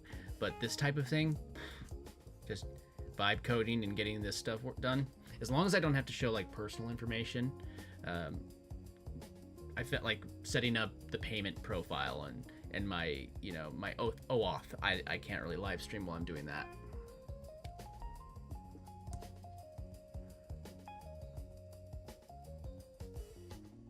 My brother is also like a coder, like he's been doing like website design. I mean, I don't know if you know you might not know what this thing, it's called ROP programs. I don't know if it's a countrywide thing or even global, but it's an after school program to do a craft. Mine was for video. I remember I was talking about the movie stuff that I do earlier, but Mine was for video, and because I was into that stuff, my brother, he did stuff for like graphic design. So is it done? Is it still? I think it might have fit. But he would do graphic design, and right now he's like in hot doo-doo because everything that he used to charge people for, people are being able to do like I'm doing right now. Okay, so let's go back to.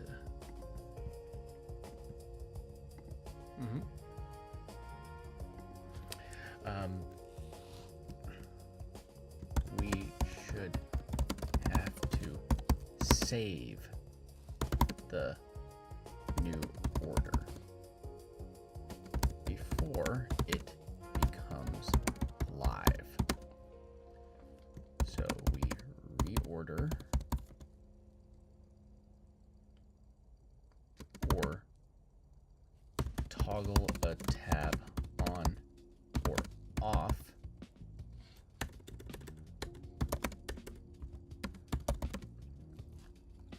and then we have to hit save for it to go live.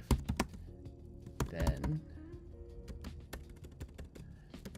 there should also be making sure we want to save and push the new tabs live and new tabs / order live for the site. There we go. So I just want to make sure that it's like it's not going to accidentally push something live. I want to make it so I could just make sure, like, verify. Please, are you sure you want to push this live? This is go live to every single user or whatever user. I'm sure that we'll have another version down the road once I create different tiers. I could say these tabs are available for this tier. These tabs are based off of what they're paying for. So, but I haven't. I'll build that later. That's I think I need to build all the membership area before I tackle that.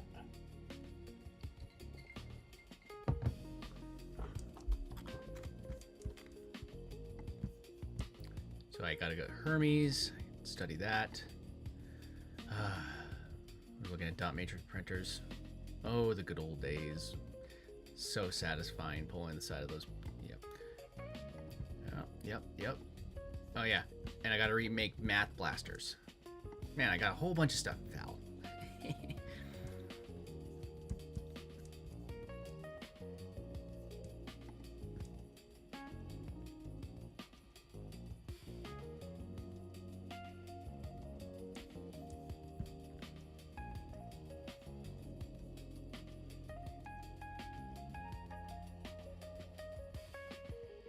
Now I have 3 changes, dashboard, track, toddler. Include ordered div. Okay. And I've been using the Sonnet. I haven't been using Opus for this, for coding. It's been, ooh, what's this one?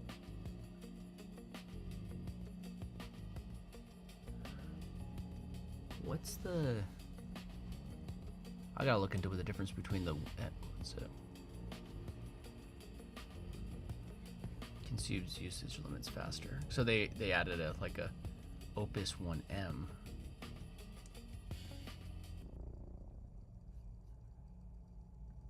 The difference between Opus 4.6 1M and I have to look it up.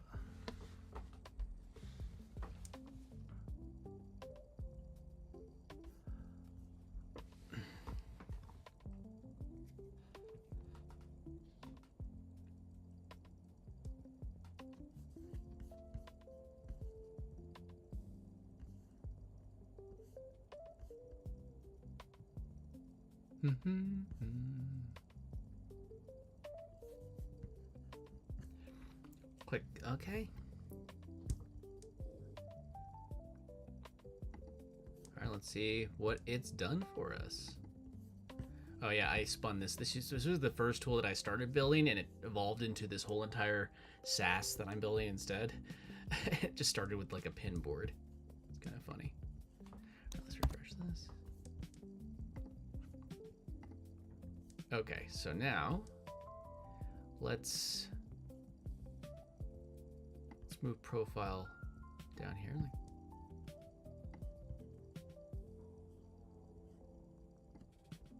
Okay, and move profile to the bottom. Now, profile should be here. Technically, if I hit refresh, okay, good. If I hit refresh, it sends it back to where it was. Now let's do that again. Profile at the bottom. Hit save. Okay. Push changes live. These changes will immediately affect all users.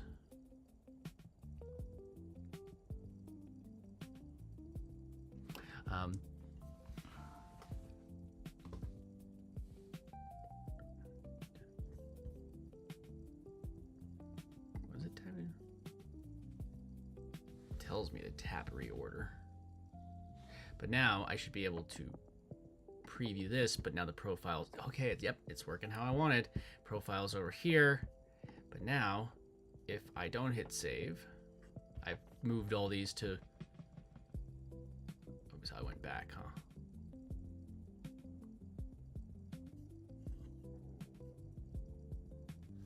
That's one, okay. When I clicked on, what's it called?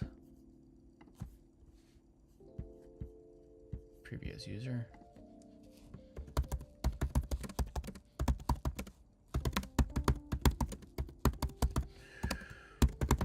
I went back to the admin panel.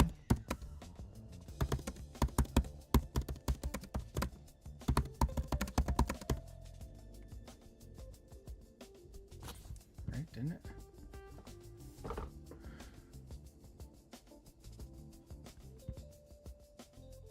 If I hit refresh here, it goes back, yeah. It reset the order in the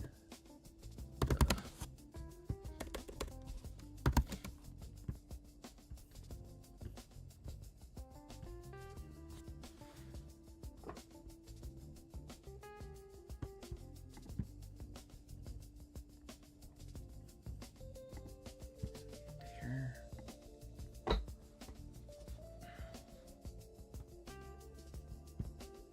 So if I say I drag this to the middle here, wherever. Now, if I go to preview as user, I guess that didn't really make any difference. I'd have to say I moved agency over and then preview as user.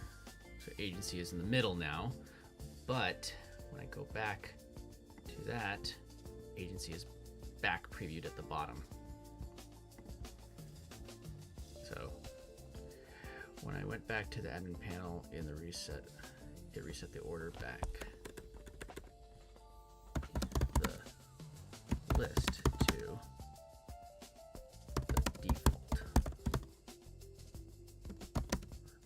the last saved. If we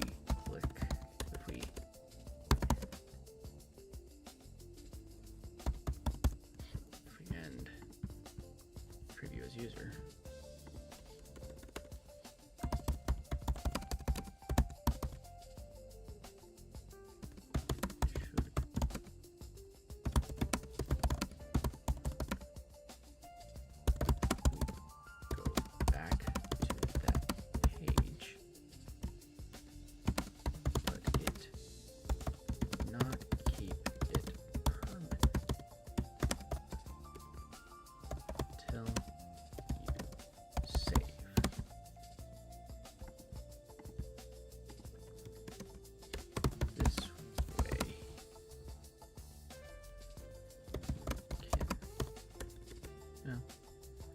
also, the other thing was in this one,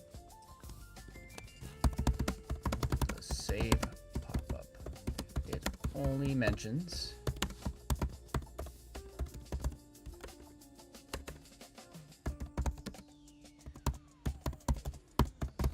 the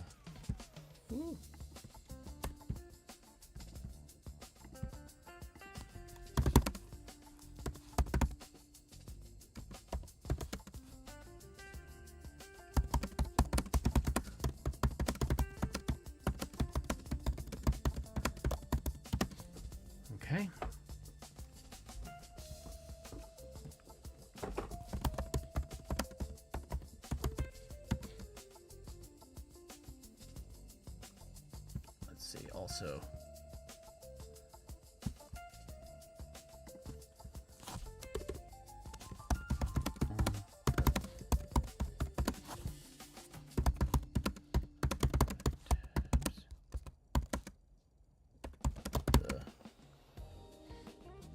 Reorder.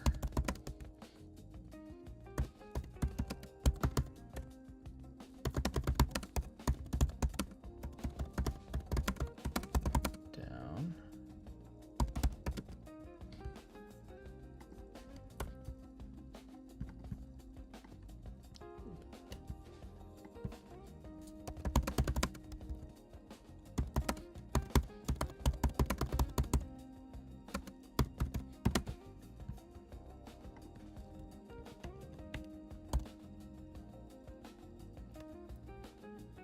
All right, let's see what it gives us from here. I want to make sure I get this done all fleshed out.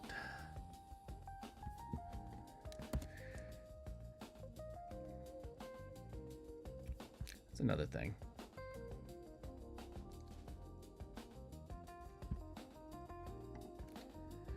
Another thing I want to change is, like, I have it every time I hit refresh, it takes me, so I hit here, hit refresh, it takes me back to that page. I'll tackle that during this live too.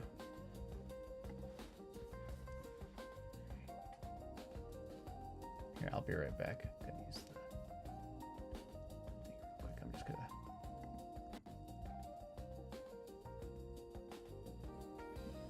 Hello. Here's my no camera mode. I'll be right back.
All right, I'm back. Make sure that I got this. Okay.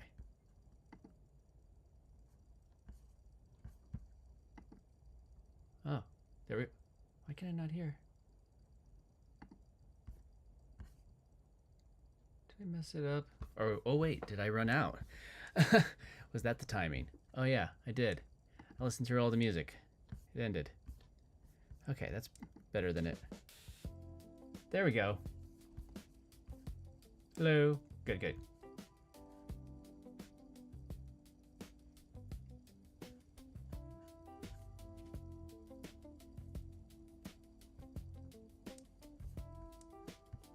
Here. Good. All right. Just as long as you could hear it again. So good. I'm back. Okay, back over here. Let's check this out. Order prisoner after preview exit. Agency starts. Okay. Let's refresh. And see. See how it goes. Okay. Good so far. Reorder.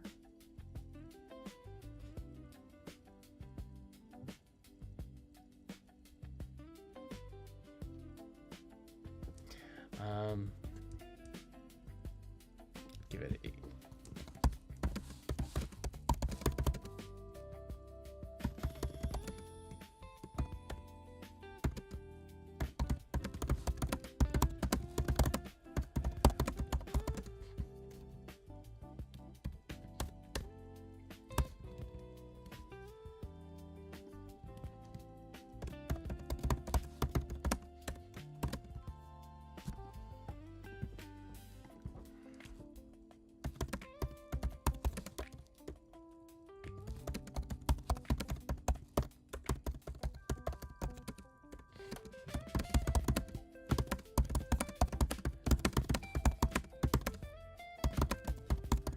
to everything in the admin panel. So I'm not just building this for the idea is that at some point, I could see this being a white label product. So like people could sell it themselves, or so I'm building it in a way that I think that eventually I could hand this off to somebody. I'm building an admin panel so somebody else could take over or use one themselves and run their business the same way I'm doing. And even if this doesn't end up becoming this particular tool, I'm going to be able to have a template that I could take over to any additional SaaS that I'm developing. I have a template that I've created. There's another thing. I got distracted from the actual thing. I didn't even test it. So I haven't tested the timer yet either. But now I got that there. That's one thing. I want it, like when I'm on a page, I want to be able to hit refresh and it not go back to the default page if I'm like in something like this already.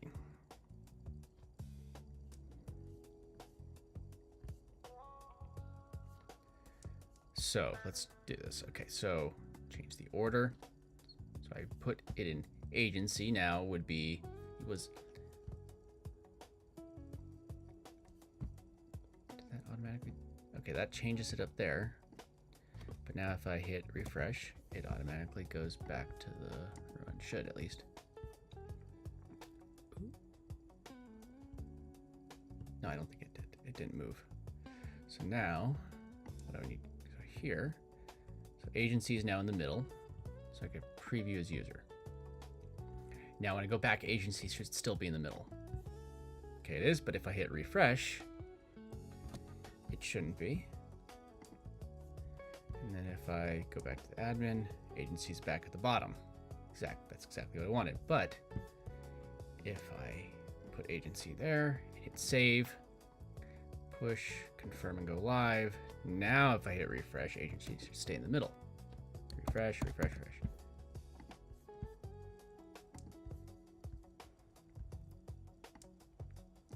Put there, however I want to do it.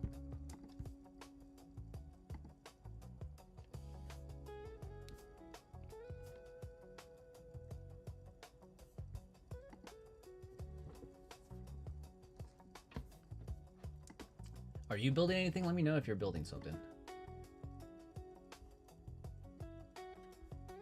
Store chat.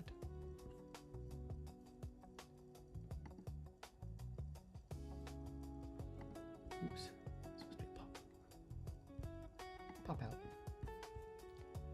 There we go.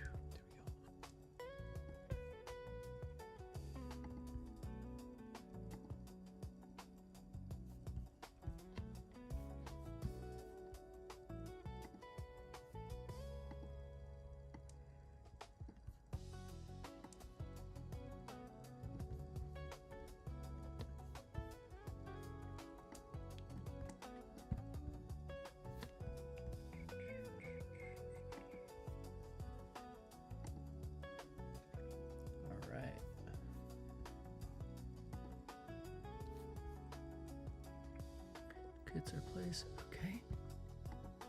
Let's see. Let's hit refresh. There's a few things that I have them in my head that I just want to get done while we're hanging out. I was gonna go on a hike this morning. Was I already talking about this? I was already gonna go on a hike, and then I told myself, I said I'm gonna go do my live and get this stuff done before I go on my hike, because then I'll be able to relax and go on my hike. I might do a live stream while on my hike on my other channel. Because why not? Go check this. All right, so let's check the admin panel. Okay, so here, toggle tab, on or off, global for all users, clear, clear, clear. All right. Here we go. So temporary view of dashboard. There we go.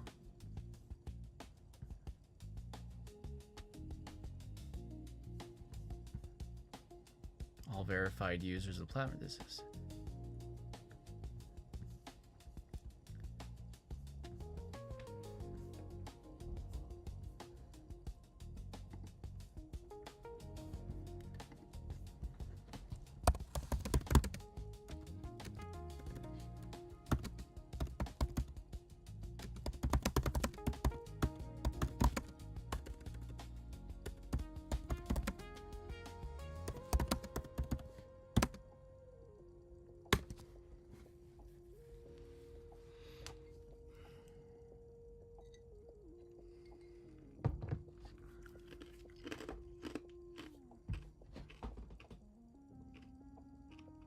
Mm-hmm.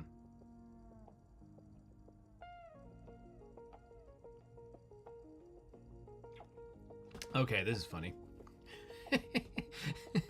I just got a notification from YouTube Music. Says, you are officially a top listener of Andrew Lloyd Webber. I guess I'm listening to too many bunch of musicals recently. And I'm a top listener of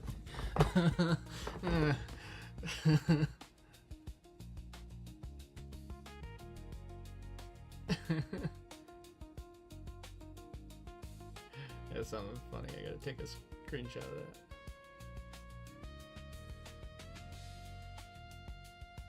that. I find that funny.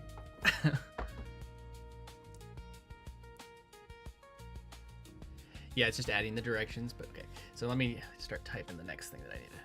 So what I wanted, bothering me, is that if I'm on any other page, whatever, hit refresh.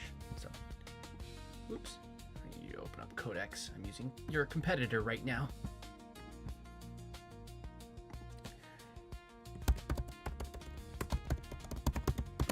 When you hit refresh, sends you to the. What's it telling? The panel already has.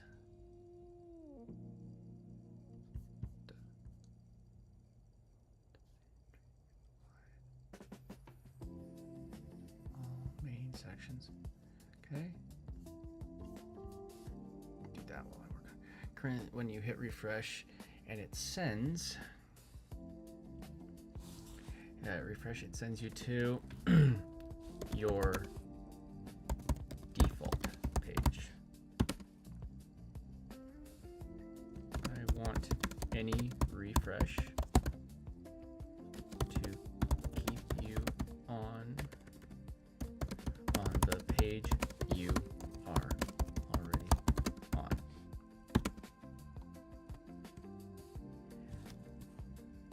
If you click the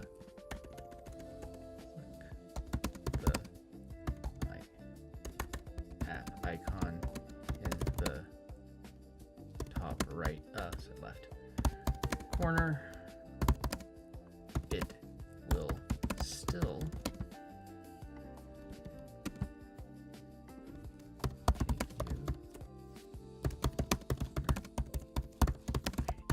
okay. And you will log in to your default page. There's another thing I wanted to just. This also, when you hit also.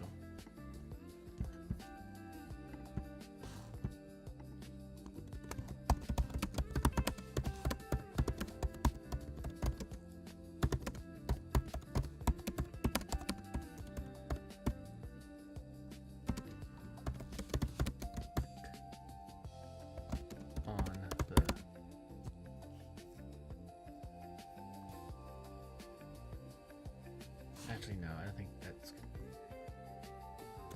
Let's just start with this. I was saying maybe click this, but it's going to confuse people.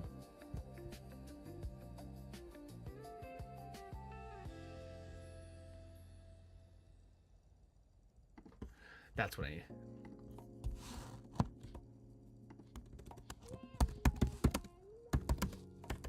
Also, in the settings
let it finish doing what it's doing before I give it another marching order. These are just little UI things that have bothered me that I'm just getting fixed.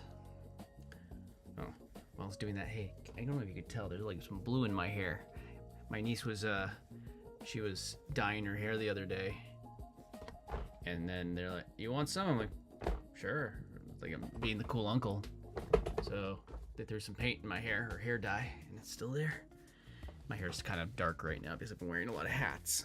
But when I'm not wearing hats, my hair turns like white. Okay, let's check it out. Check this out. Fresh. So now I want everything to be clear. I don't want anybody to ever get lost.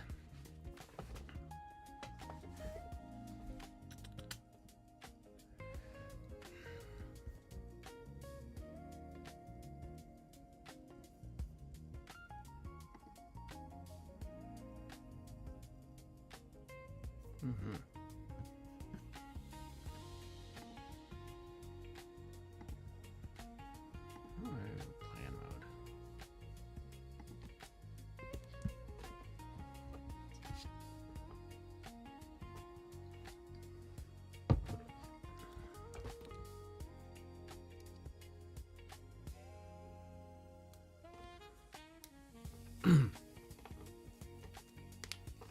And in case you're like part of, there's a community that's, and again, like people aren't, I was looking at letting people in a reason why I added this, and this doesn't seem like a crypto-y thing at all, which it's not. There's a NFT community that I'm in, and I figured since I'm in it, I can let some of them be my beta testers. Not just beta testers, but that could be like a good way to, if you trust a community, to let them test it for you, whatever, you know, and then you could just say, oh, if you have this, then you could get access to my beta, or I could let you in manually. So if you want instant access, go and grab that NFT, and it brings value to something I own. So that's probably one of the routes to the beta access that I'm going to have, and that's the reason why I added it. I don't want to make this into like a crypto thing by any means. I want it to be a straight marketing tool.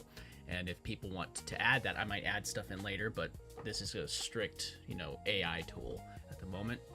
But I might just add that one little crypto gate. And it'd be cool to figure it out. But let's see.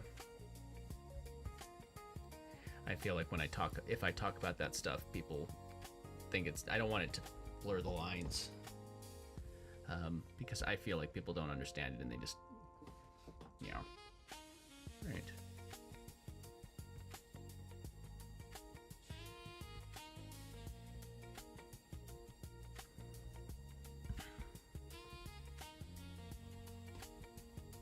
I don't think much of anything that I've actually done today is truly pushing me forward, but aside from cleaning up some bug fixes. But the thing that I honestly like, if you're wondering, like, my big win today was honestly being told about this. I had heard of the name, but I hadn't looked into it. And then, like, you know, this like Planet of Agent, you mentioned it, or was it Planet of Agent, or was it no? Yeah, Planet of Agent. Sorry. Yeah, you mentioned it, right? Yeah. You mentioned it, and yeah, there I'll just go and. Oh, the 5.25 inch floppy disks, yeah. Let's go back here and see what it's saying. I want to make sure I get some of this stuff in today.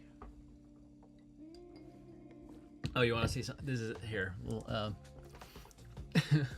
while we're doing that, I was testing this video, and yeah, I get it. It's not perfect. It's not great. I'll be so. I uploaded this video, which was my first test at. I'm trying to make it so I can get a consistent output, exactly how I want in this particular style, but in AI. So what it kind of created, I'm gonna mute it. You hear a little bit of the voice. The company behind Claude AI. It's not bad, but so it's basically a slideshow with an AI voice.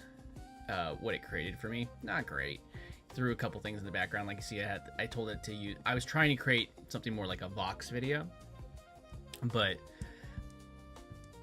this person went out of their way to tell me that my video sucked, and power to them. You know, I said, you know, watch one of my other 590 videos. They got mad at. Well, I think people don't actually know how to do research on creators. They don't know how to do any, like, they just watch something and they.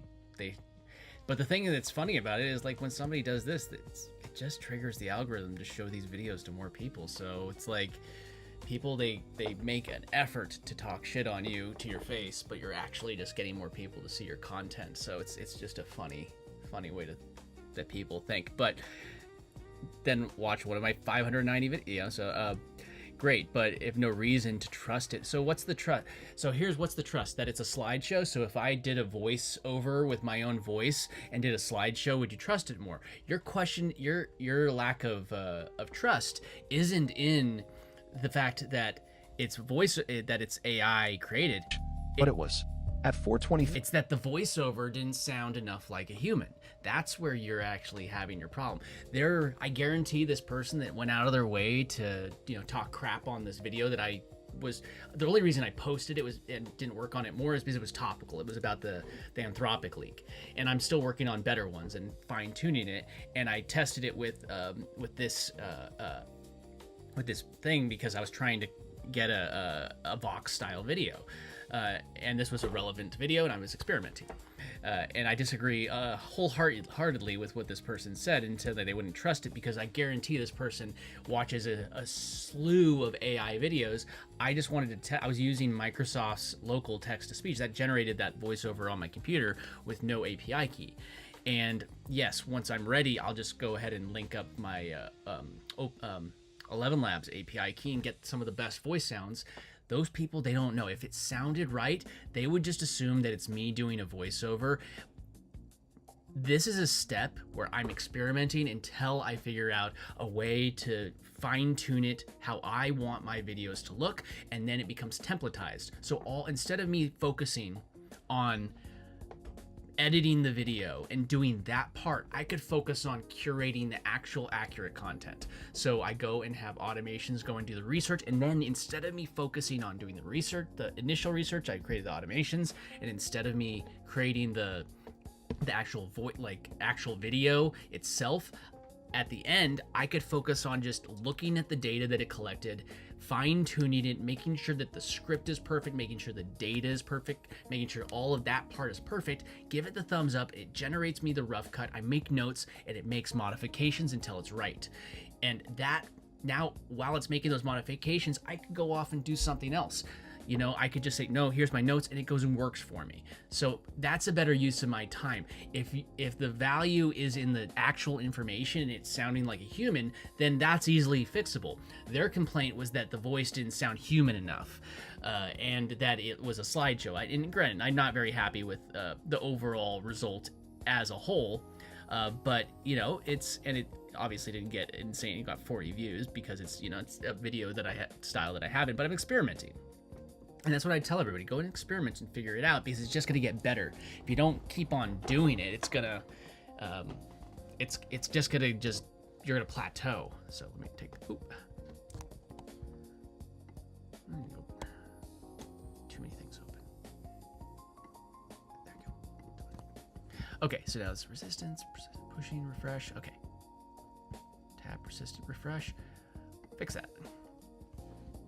There, so yeah, go and create something. Like, I'm going to continue fine-tuning this. My goal is that it goes and does my daily research, presents me with video ideas. Then I can personally go through that information myself, or give myself the outline. Then I read it myself.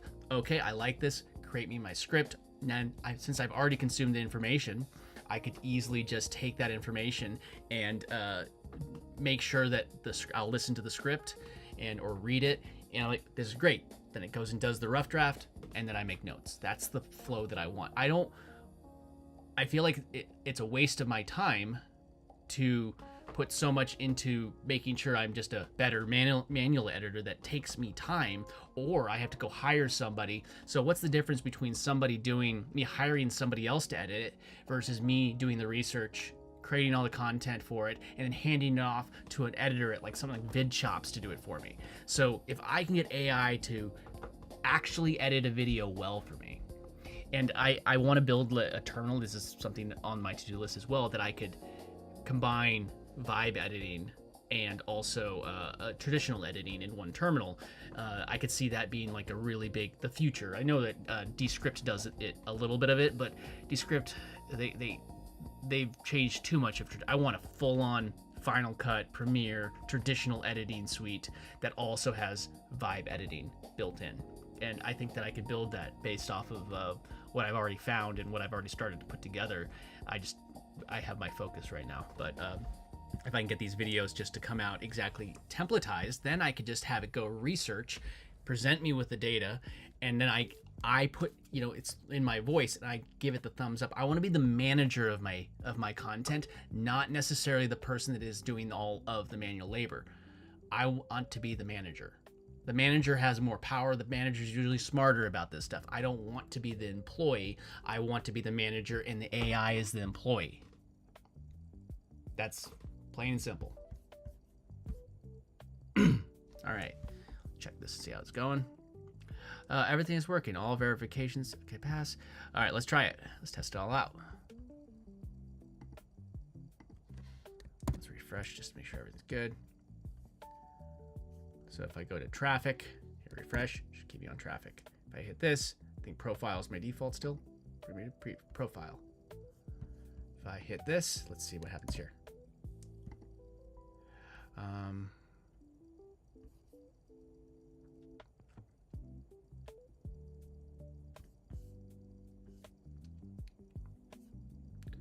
It did add this. Okay, so if I click this, so maybe I make let's change my name there. Okay, hit X. User has unsaved shit. Good, dude. I like that. So if I just hit save and close. Okay.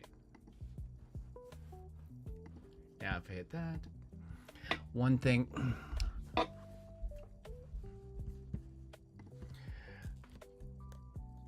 Great. Okay. Now, what solution can we have for the refresh when there is a pop-up like settings? Can we have, if the settings tab settings pop-up is open and we hit refresh, it should stay open until we close it properly.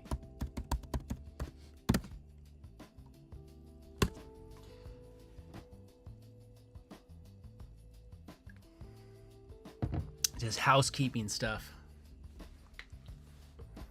And I've added like I've added like, what was it, 300 lines of code today. That's not, we got it. So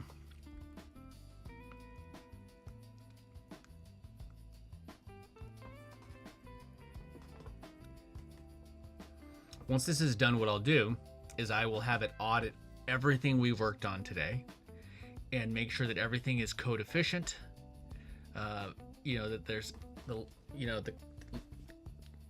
lines of code are as efficient and written as efficiently as possible, and that it will use the least amount of tokens when doing anything, like when it's working on it. So now restore this page. So many of this little thing. I mean, it's so much better now. Like this whole top section is just so much more efficient and better just already.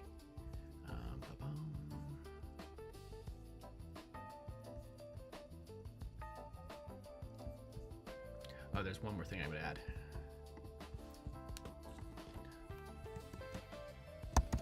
Also,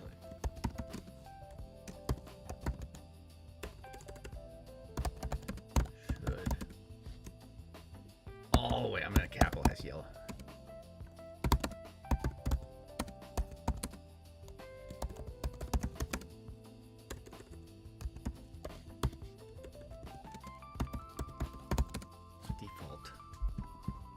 options in settings.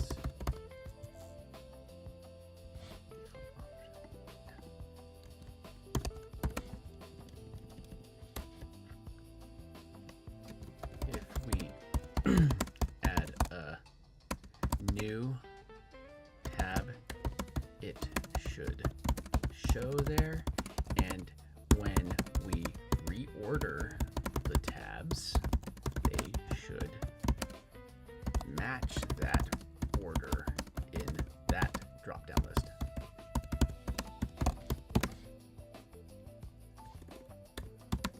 These are just things that have been, like little things that have been bothering me that I'm just getting them out of the way.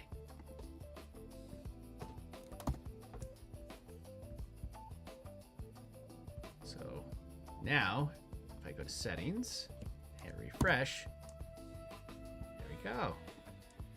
It doesn't make the page go away. I love it. This has all been a lot of house cleaning.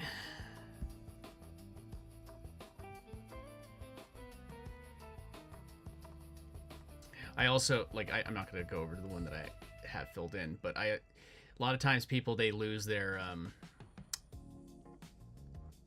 where is it? Their API keys because they don't save them. Not that I'm saying you shouldn't make this be the only backup, but if you ever enter it in here, I made it so you can just click a copy key and pull it back out of here, and then you'd have a copy of your key.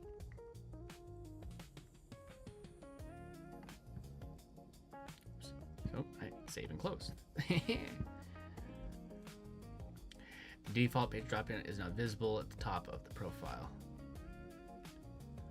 Current default, the drop-down is dynamic, populate. Okay, so let's test and see if that worked. Refresh that, make sure it's good. I go back to settings. So now what I did is this. So profile, look at this. Okay, so we have, see, the reason like this is something that admins do. So now it says agency is the first one. So let's go to our admin and let's just drag agency to the wherever here to the bottom. Save. So now that's the current thing. So settings again. Now when I go here, ooh,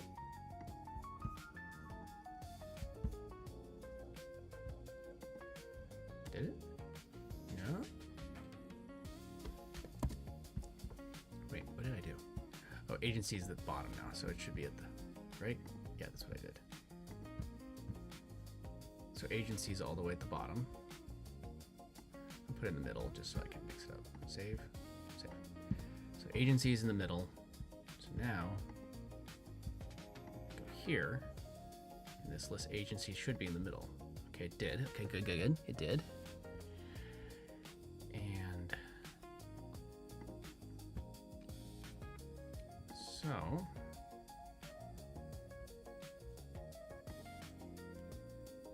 agency's in the middle. Is there anything else? Admin. So if I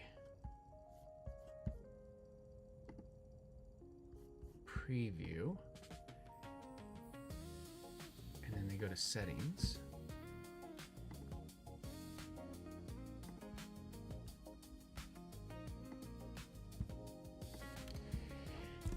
make sure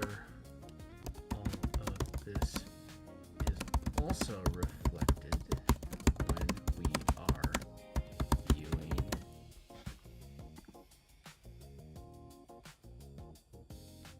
what kind of business am I building? I'm building a sort of a business in the box based off of a bunch of different pieces that I'm putting together. So let me just what's up the Tim K? 4720. So first off, I'm building something that and I was pointed out this earlier and I'm going to kind of look into it. First, there's the brain that helps you pick out the perfect business and puts together your business. And then you run the rest of it from integrated paperclip, which is the brain that will run it, and then it will run your entire automation that is running on OpenClaw in your VPS or your virtual private server. And because you you do it this way and you build it kind of where you have a terminal that you're working off of, and then something that's continuously getting smarter and learning about you as a person, learning about your business, and then you're going to be able to find out what things can be automated. So I'm building the human interaction portion of the agency, which then can control what people are already setting off. And there's a whole bunch of pieces that are coming out open source, and I'm grabbing some of those open source pieces, putting it together, and then building in all the pieces in between.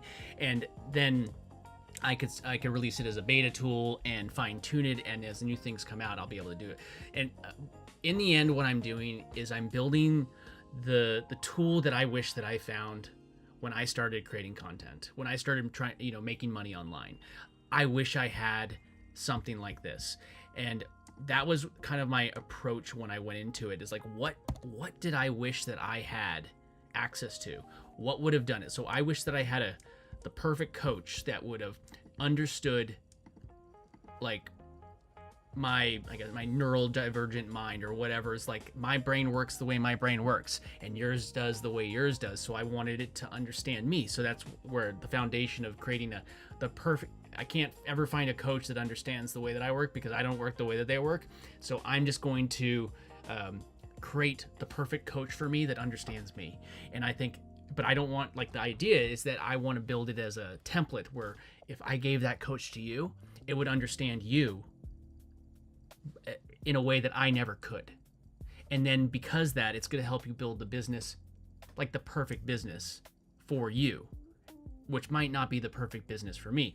And because I love automations, it's all about finding those perfect automations. And now, like, it gives me something to nerd out about.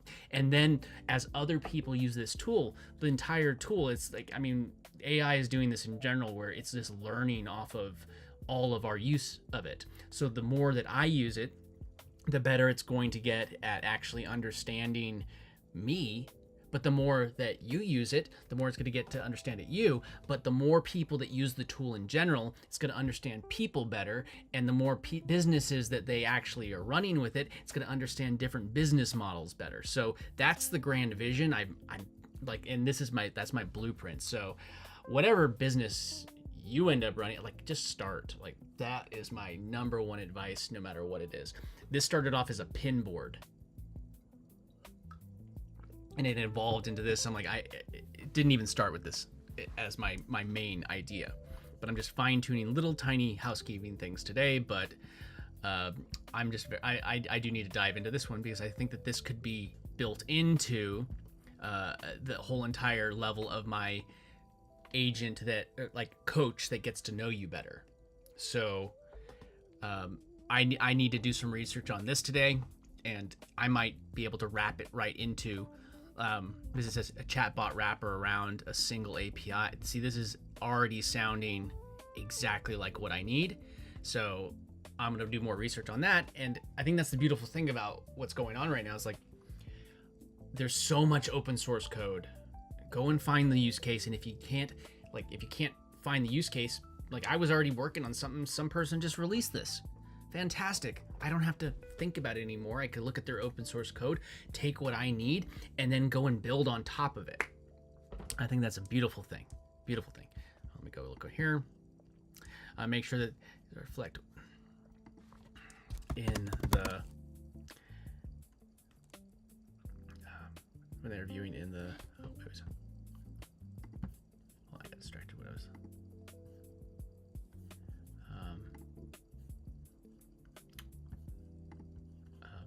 Preview as user.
Wonder what my usage is right now. Probably not that high. I'm not doing anything too crazy. Oh yeah, it's not that high. It's Friday. I've only used half my usage for the week. I could double down. I'm gonna have a heavy weekend catching up with all the other half of the usage. Yeah, I got 2 hours before this resets. I'm not gonna go through that before I take a break.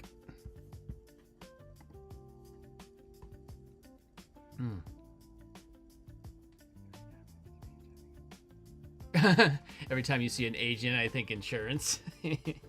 Right? That's good. Oh, no worries. Thanks for stopping by. It's okay. I'm going live regularly. It's one of the ways I keep myself accountable and make sure that I'm always working on stuff. Is like I'm getting stuff done. I'm hanging out with you. I'm teaching other people. I think it's great. I'm gonna be here all the time. So if you want to make sure if you subscribe, ring that bell, you'll get my notifications. And I'm just gonna keep on building. I can't wait to show you when this stuff starts going live. It's gonna be crazy. I might try to automate an affiliate email idea where people sign up for other offers. I think that's a great idea. Go and do that. If you have the idea, go do it. Like I already have plans in my roadmap to build out a bunch of like automated blogs that are not just ranking for SEO, which I think is important still, but was it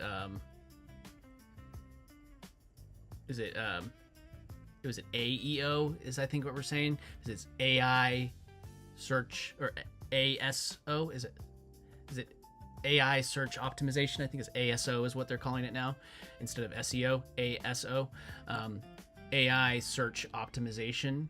So when you search on Google, it shows up at the top. So all these things, like you want to be discoverable, and yeah, I think it's a powerful thing. So let me just check this real quick. And thanks for stopping by. Appreciate you.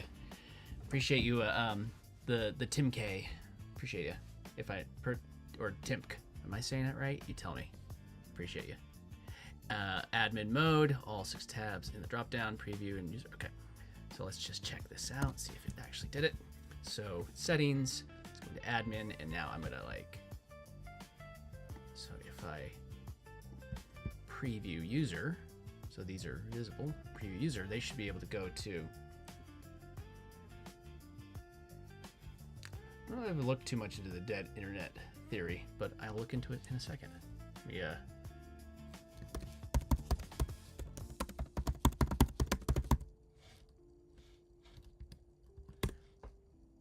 Tim K. Awesome. Dead internet theory is a popular, partly conspiratorial. Like conspiracies are great, right? Usually, in theory, partially iconic belief that the internet has become, since roughly 2000, a largely artificial space where the majority of content and activity is produced by I think that you're not wrong. I don't think about a lot of that. I think that there's a balance between something like this. I do believe you're not wrong. I think that there's so much of this is just fabricated.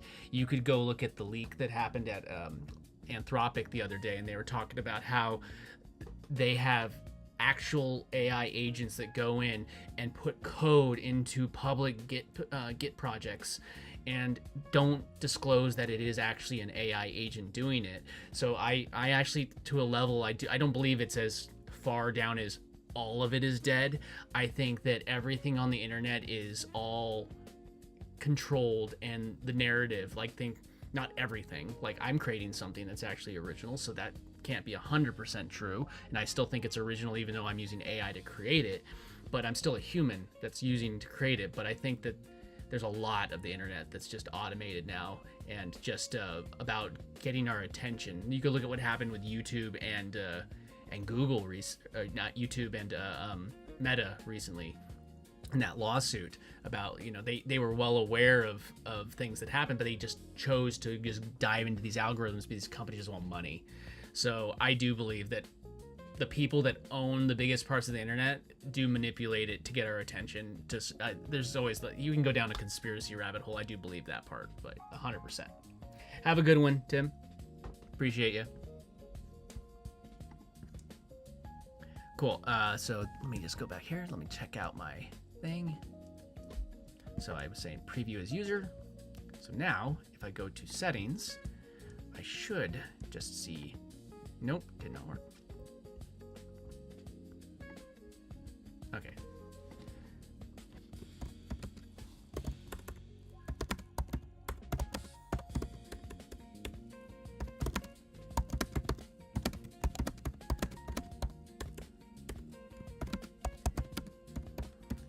Had 3 tabs marked as visible and clicked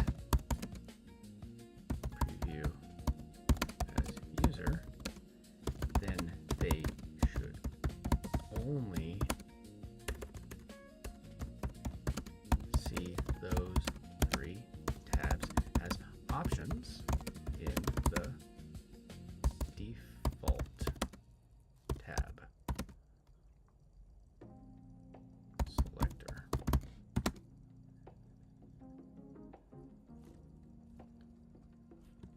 Not just here, but this is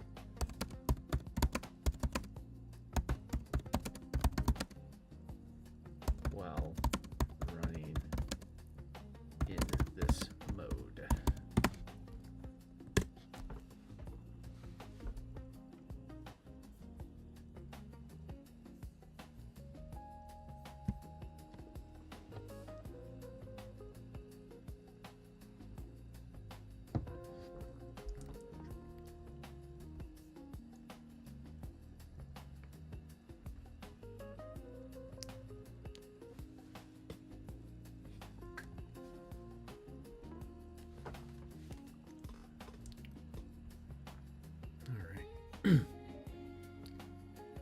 Let me fix that, and then I'm going to have it audit my code, because I feel like kind of getting to, I feel like I was productive.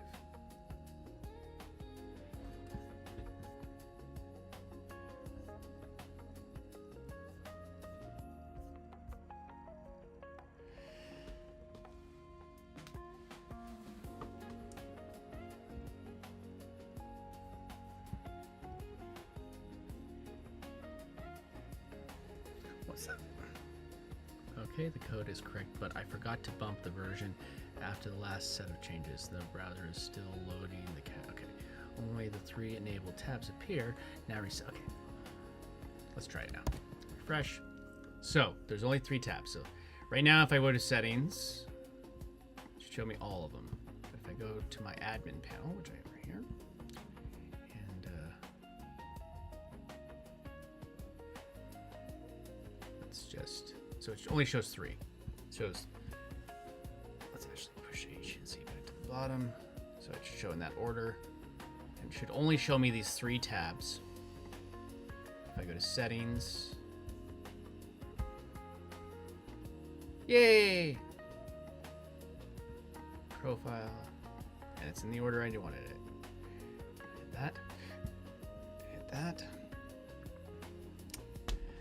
Awesome. That's exactly what I wanted. Now, I didn't test this out yet, so let's go look at this. Okay, schedule ideas. So the ideas tab, set a future date, set time for automatic tab this.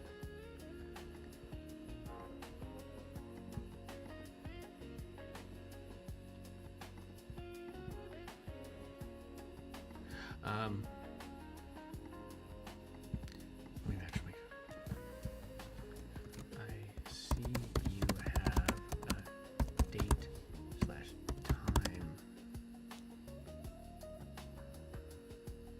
option to make a tab go live or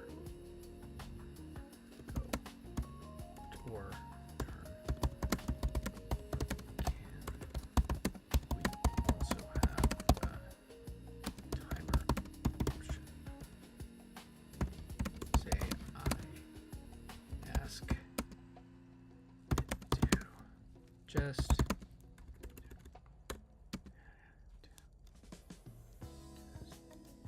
say ask it to.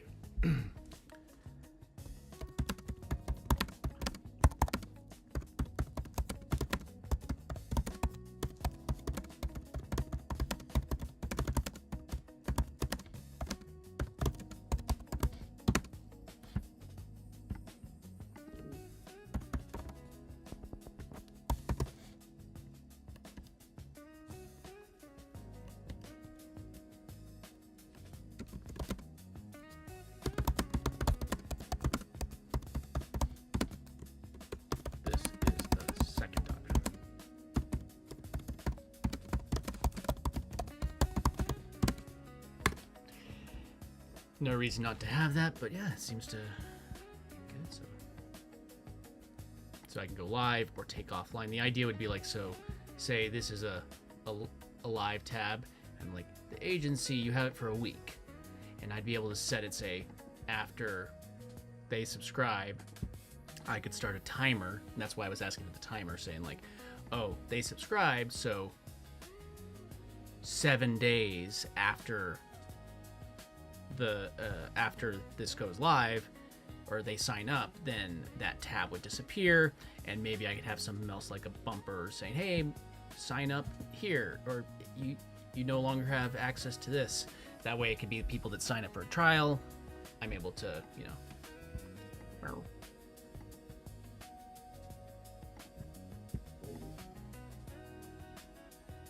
fix it. Claude.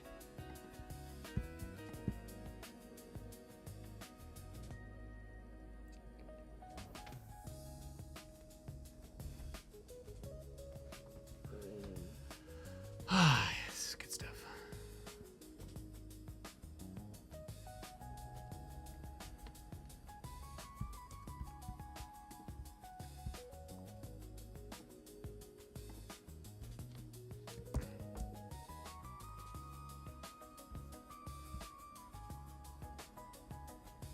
Mm-hmm.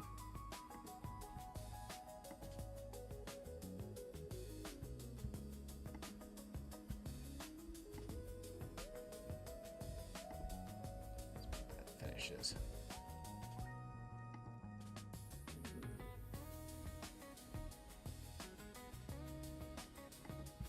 Yeah, I might go live again tonight. I have this other layout. I just want to get this stuff done, but not, I'll go live again tonight or tomorrow if I don't go tonight, but definitely be working on this more tonight. I got half of my usage. I just gotta use it up this weekend. Not let it go to waste.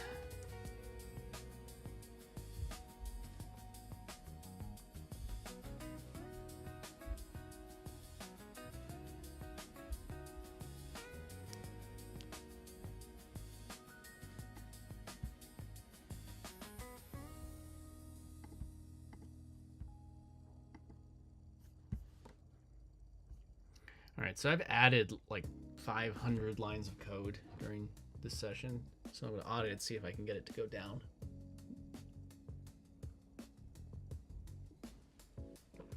Without breaking anything. This background doesn't need any changes. A timer just plus duration to iOS database before sending. Same as. So it's just changing something in the display now. Okay. Let's go check it out. Let's refresh.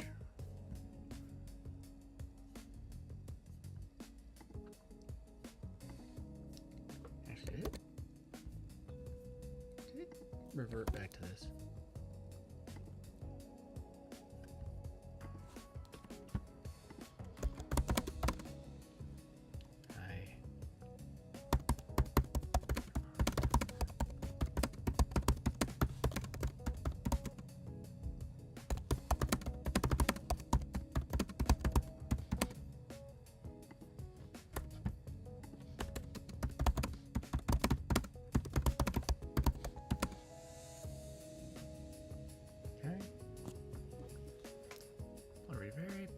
Scheduled.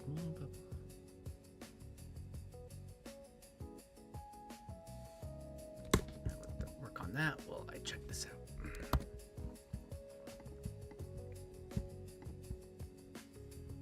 Okay.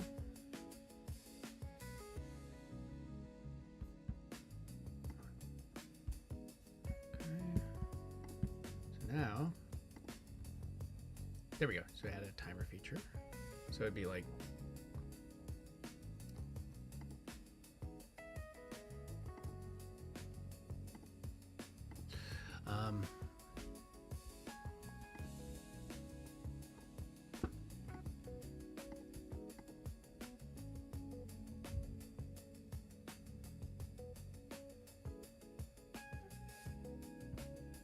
so I could say like take offline, or maybe it's a countdown. Like in this example, remember I was saying maybe it's a 7-day trial. I could say 7 days. Timer, disable. And I could say like take, I'm saying traffic. Maybe it's the agent. I could say it's activated right now. So I could say disable after 7 days. And now, let me try it. It's created this. Okay. There we go. Disable. And I wonder what happens if I click this. If we add a timer on a tab, it adds the timer next to it list. If we click the X to remove it, we need a second up.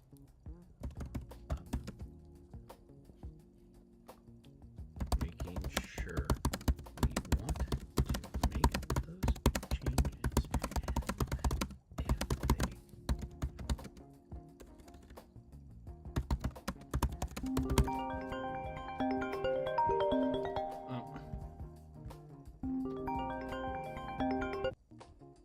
one second.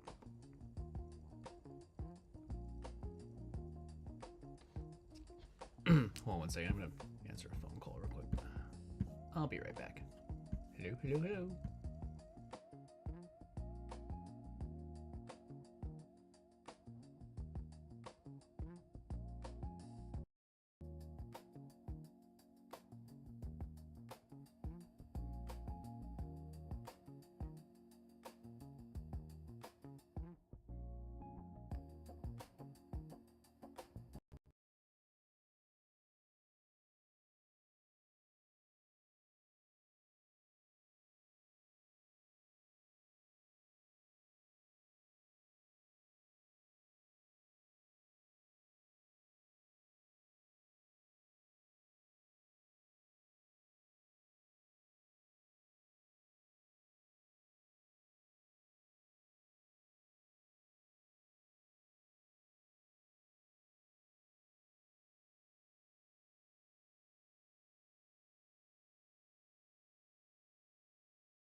I'm back.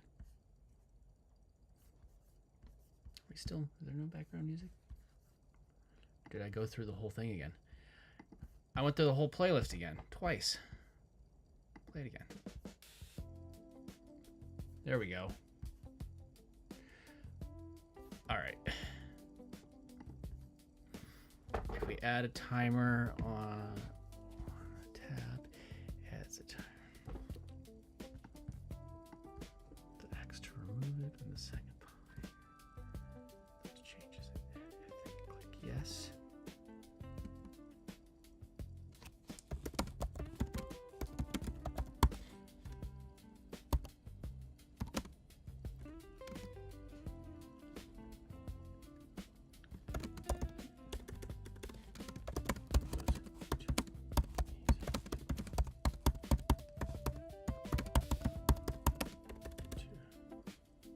Permanently.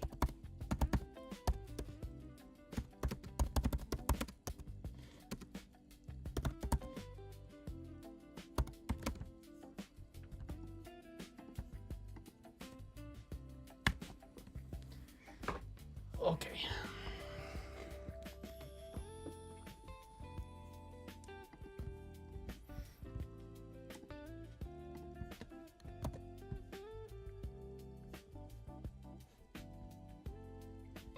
like what I've created today. Didn't even know this is what I would work on, but it did.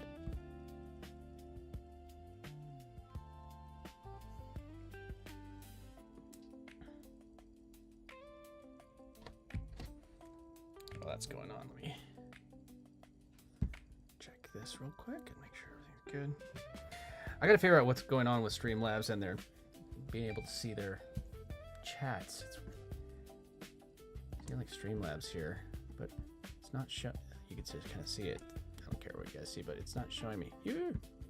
Usually shows me the combined chat from everywhere. Oh wait, it's showing it now. What the heck? What's going on here?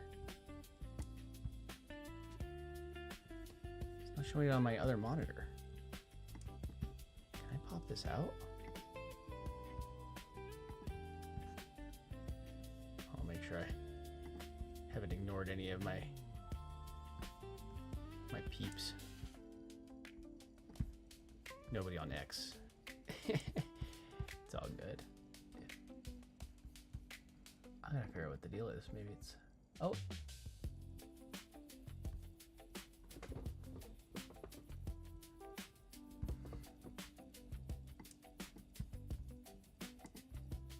Okay, of course now it works. But it's only showing me...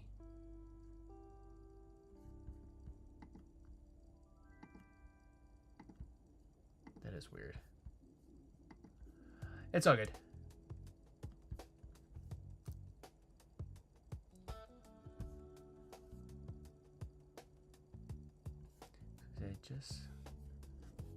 I'm looking at it weird. Is there both? Yeah, I think it's only showing me, so it's only showing me one stream. That's weird. Okay, let's see. Back to what I was doing. Let's go try it now. So let's go and add a, we want to remove the agency model. So say it's a 7 days. We want a trial. Take it away after 7 days, schedule. Now, okay, look, we got this. The scheduled change will be canceled. The tab will stay in your current state. No changes will go. Keep schedule, remove it. Keep schedule, oh no, remove it. I'm gonna remove it, but I'm gonna leave one just running just to see how it looks when it's, how about, let's just do minutes. That's what it shows, like 10 minutes.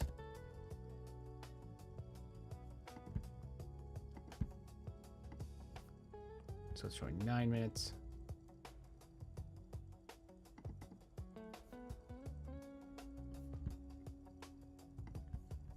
I wonder if I just say 1 minute.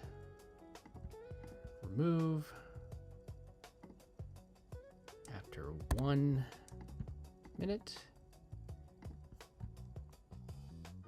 Guess we'll just see what happens after 1 minute. It automatically toggles it off. Guess we'll just be patient on that one. Okay.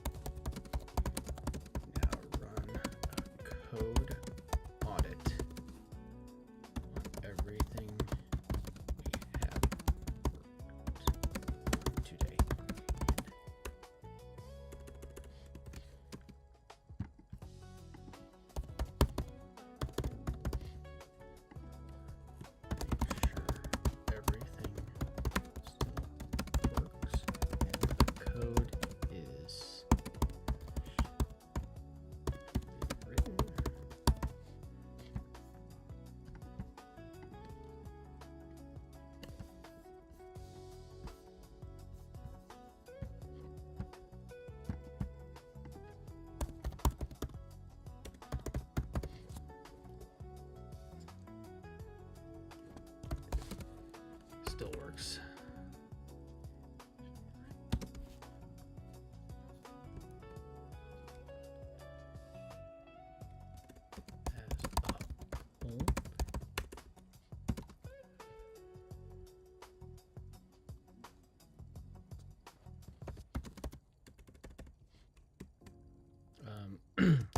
So it is structure.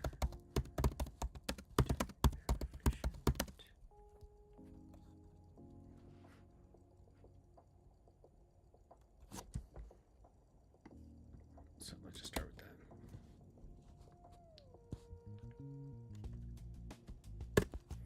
Just have it audit our code.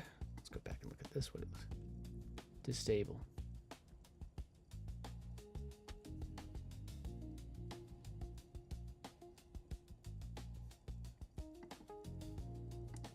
I don't know if that actually even did it actually. Ah, that's another thing. I refreshed it and it didn't save it. So got some work to do on that one, but it did remove the thing. Oh no, it didn't. It removed it. It did work. It did work. Let's do this. So now let's just do another 1 minute example. In 1 minute, I want that tab to be added back. So it says 0. Maybe I can see if it could actually count down the seconds. But that's little things that I'm close. Once this audit's done, I'm probably gonna take a little bit of a break because I've been at it for a couple hours. And I want to go on a hike. That's how I relax. I go on hikes, work, and go on a hike.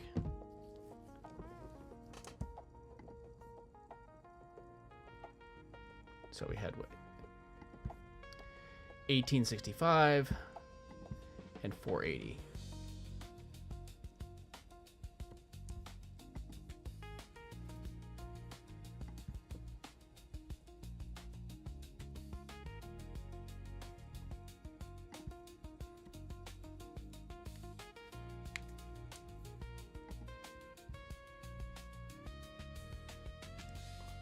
Gap, okay.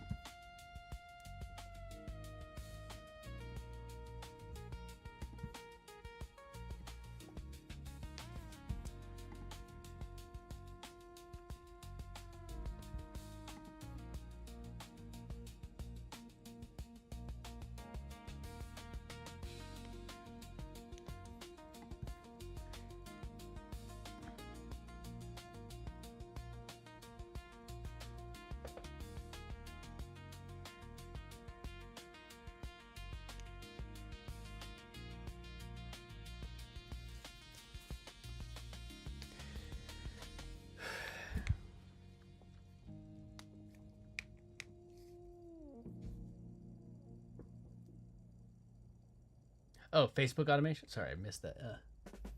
I missed that from way earlier. Facebook automations, you say? Yes.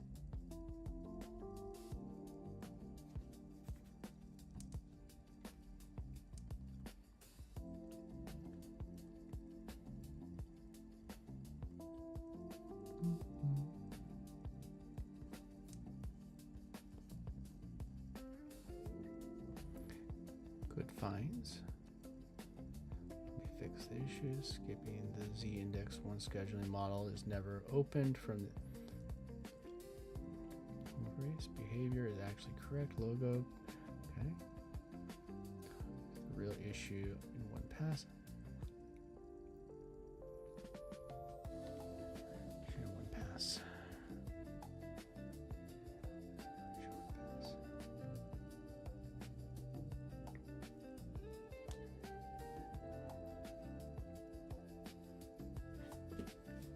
Here, let's go in. Let's check it out. Go live is now. So if I need to just make a few notes on how this displays and that I want that to automatically toggle over so I don't have to hit refresh. But yeah, it's functional. Just a few little UI notes.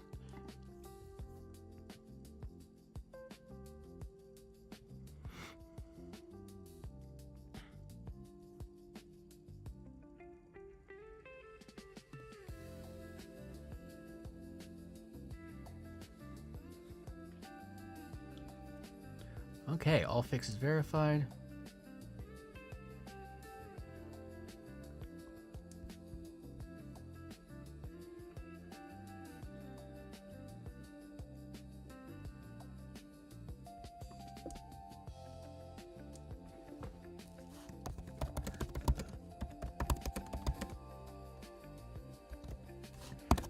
do those audits later. Let's look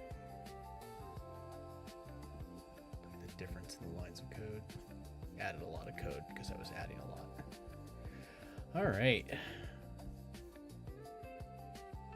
Then what I like to do, since this was kind of a, probably have a whole audit later, but yeah, I think that, I mean, this definitely makes it easier for me on the, not necessarily anything with the tool, but now what I'll do before we start. Okay, great.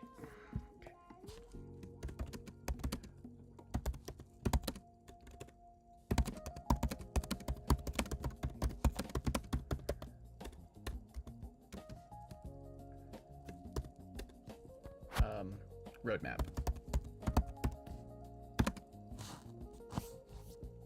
Please. Go. Okay. So, as we were talking about it,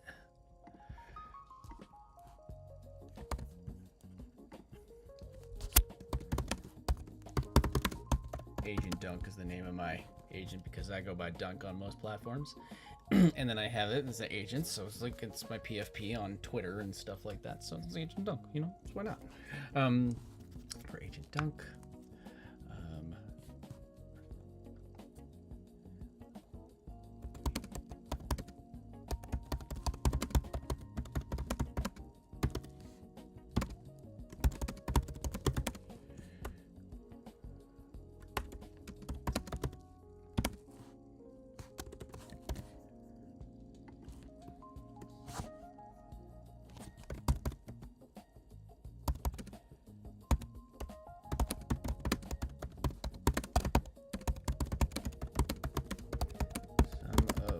function.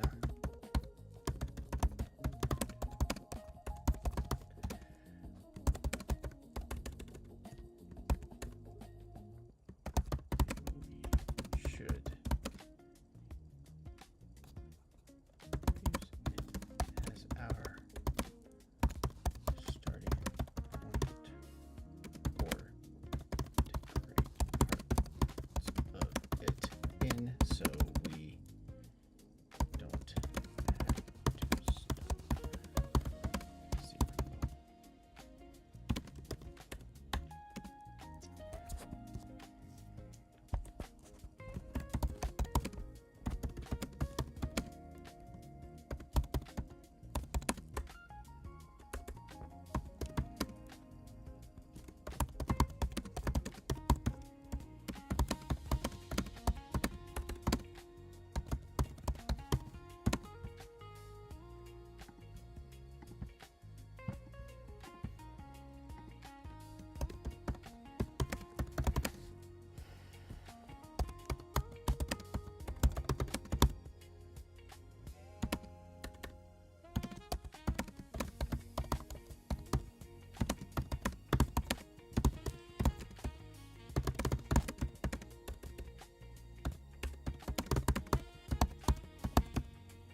I like a roadmap file that's basically tracking the entire progress of what I'm building.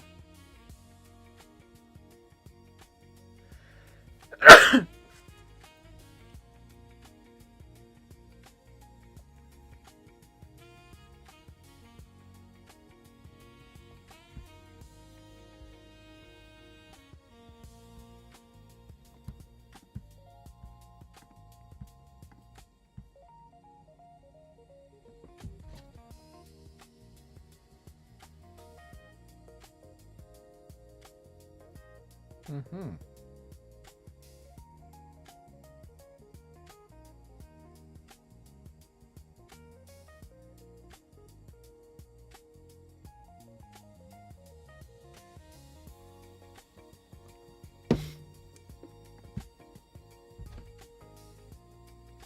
Let's see if the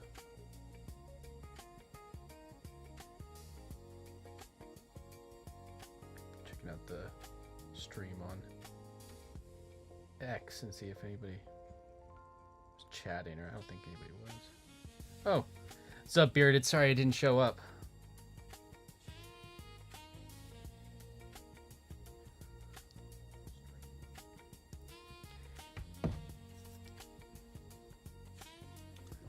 show up in here? Maybe multi-stream. Gotta make sure I bring up the, because I'm streaming to several places, but should have showed. I'll have to hit up Streamlabs and yell at them. It did it! After all that.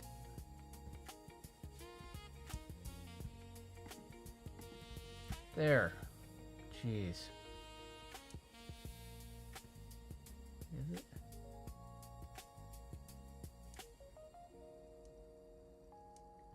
I don't see the X. I see everything on my 2 other streams.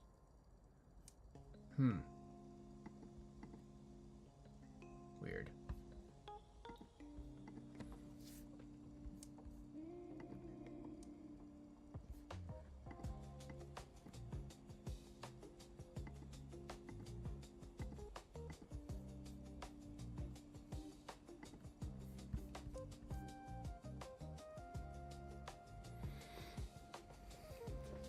Hey, and if you could build this better than me, just go do it. Just go do it.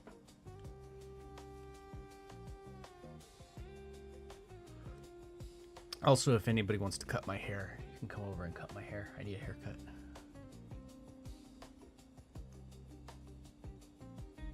I haven't gone to get a haircut in years.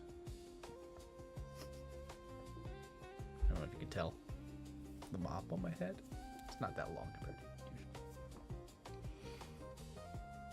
Man, it's definitely thinking. This is the... It's thinking. Let's see what's research. Give you thoughts. Honest technical assessment. Here it is. Show more. Oh, actually is giving.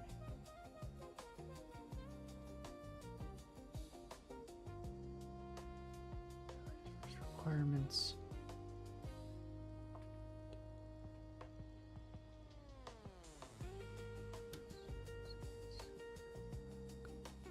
Built-in AU server supports SSE with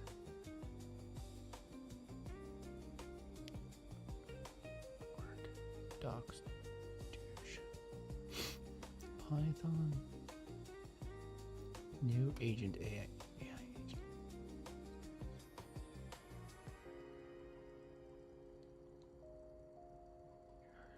Splitting up of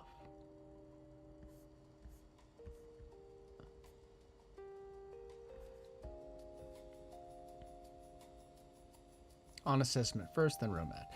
You're probably right. Hermes is impressive and has real overlap with Dunk, what Dunk needs, but it's not the right starting point for your specific case for certain reasons. You're right. Hermes is generally good. Multi-layer memory, 40 plus tools, web search, file ops APIs, multiple step reasoning loops. In Python and active projects. Change patterns and tools. Worth learning. I gotta sneeze. Whew.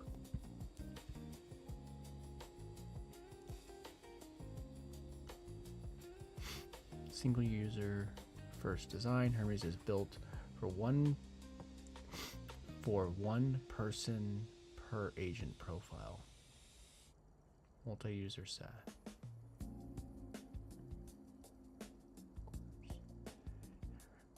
This is per user with no native data. No streaming from Python library.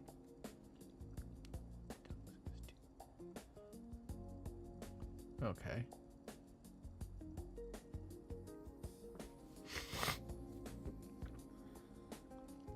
Whatever is better. It's maybe not. Without adopting the whole thing. Tools use like live web search. This can add to your... I actually thought about that and using a Firecrawl to do that. The 2-layer memory design or keynotes, user profiles, excellent inspiration. Yeah. So if nothing else, even if I don't use it, I'll use parts of it as inspiration to copy. Bottom line here is to write that ideas. Wrong that it is a good starting point for Duck's user. Okay.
7 Hermes features worth cloning in priority order.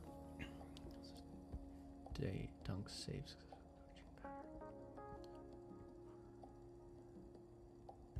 Mm-hmm. Okay. Navigation, structured, tool failure handling, per use, tool restrictions.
Word things right.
That, and then I always like to just have it updated and give me a prompt, because then I could go and start a fresh session and not have to worry about like it losing all its context, and I make sure everything's up to date. So if anything happened to this chat, I could just start a new one, and I also have it give me a prompt just to start, make sure it's going, but all the data is there if I otherwise. But I like to just have it give me a prompt just to get it going.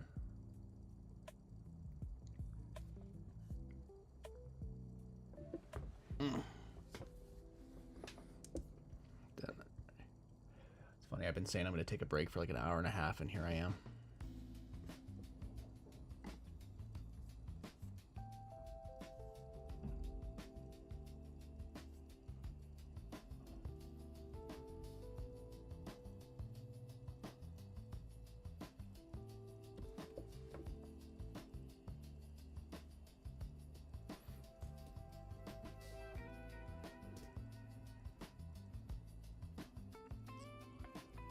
So that's this is what grows the longer it runs. That's kind of like the whole thing. I study it, tools, platform. I think that there's stuff I could learn from it, but if I have to, agentskills.os or IO.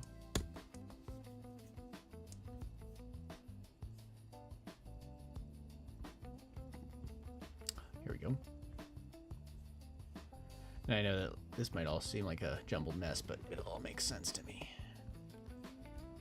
I told you I've been working on a lot.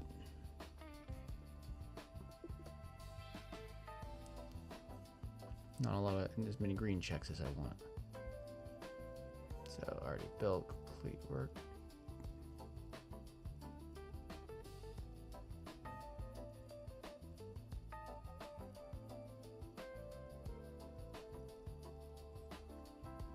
So content authority. So this is the blog side that I'm going to be building into it. YouTube. And phase 1, basically deep profile engine. It's Dunk engine thing that I was talking about.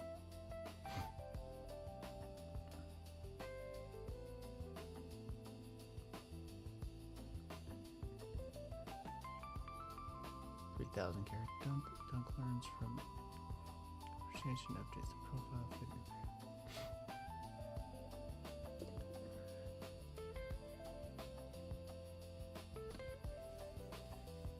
Upgrade dunk from a stateless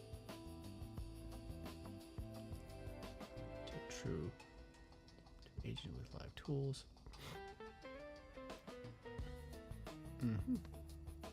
Phase 2, business discovery validation engine.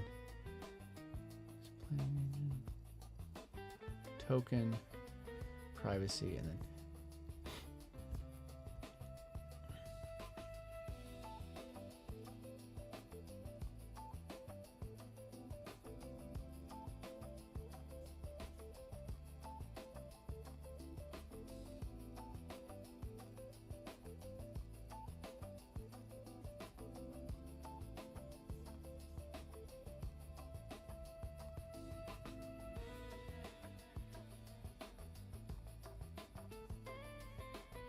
business planning engine.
Oh, it's right here, so phase 4. I think that I need to bump that up.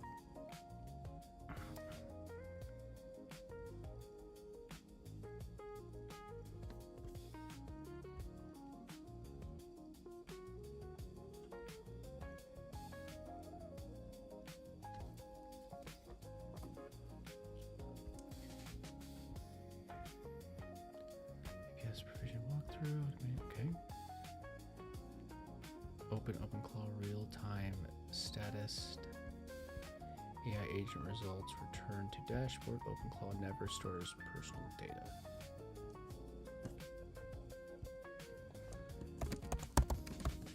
Just cancel this actually.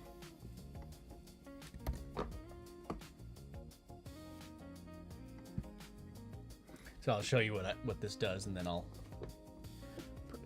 finally take a break. I've been at it for like over 3 hours right now, so I need a break.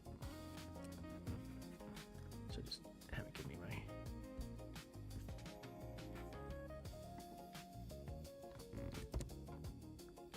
didn't that show?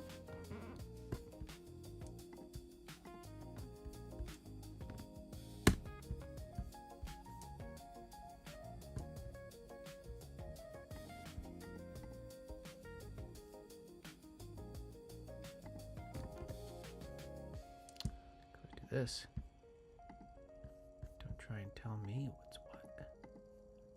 I will win. Who's?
second. It's all glitchy. See, if I bring this over here, I think it might show it again. What's going on here?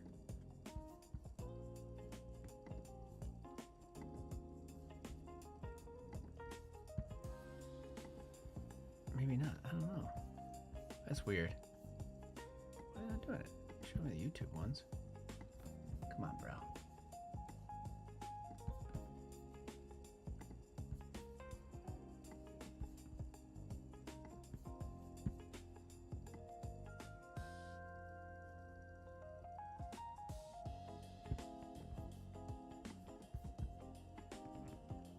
Why did it take so long just to write me a prompt?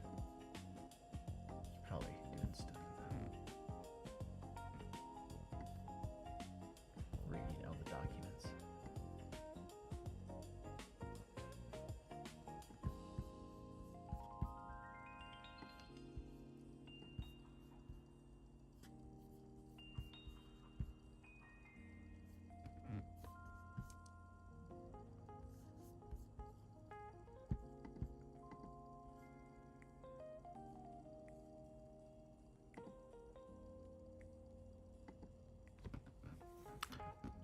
I don't know why it's taking so long. It just created me the prompt.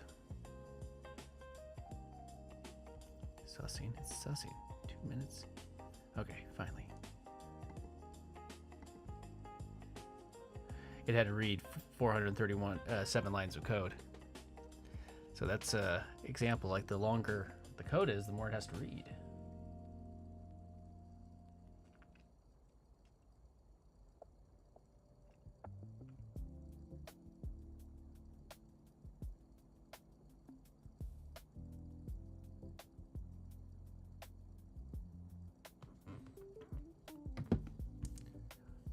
Section. I'll add one now.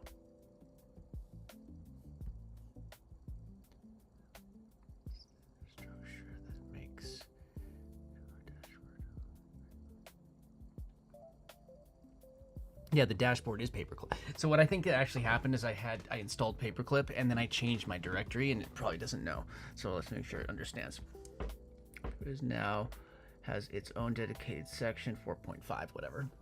There will be. I'll fine tune it.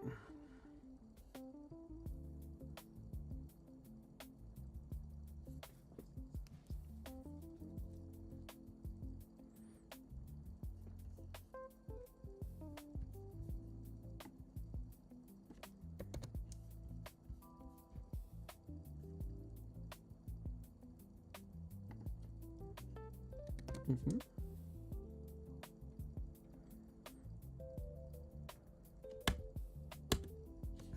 There we go. Now just give me the prompt and we'll finish this up and running complete.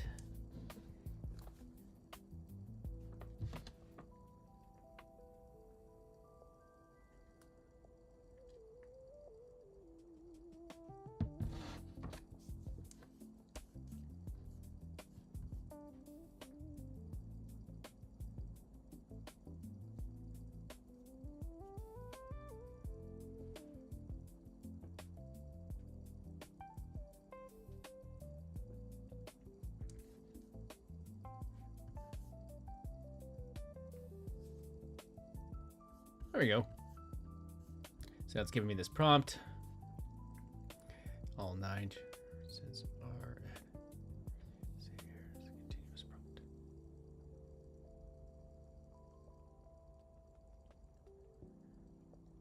Development session, full context. Blah, blah, blah, blah, blah.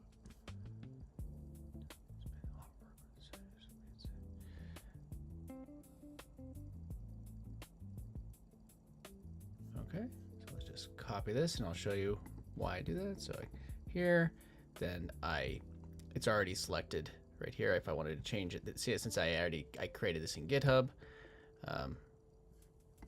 or it shows that, but otherwise so now I go in there and I just have to paste that prompt.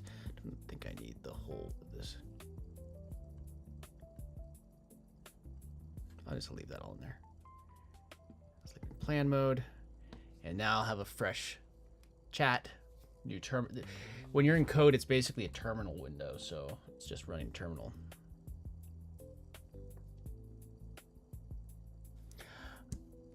And there you go. So now it says, what do you want to do at the session? And it would say like phase 0, which is stuff that I kind of got to do privately because it's going to show private stuff. Phase 4, paperclip, which is actually what I probably should be diving into next. Wire agency. So I'm going to probably be doing, but I also should make sure that it all connects, and that makes sense. Phase 1, agent dunk, add tool to use chat router. So these are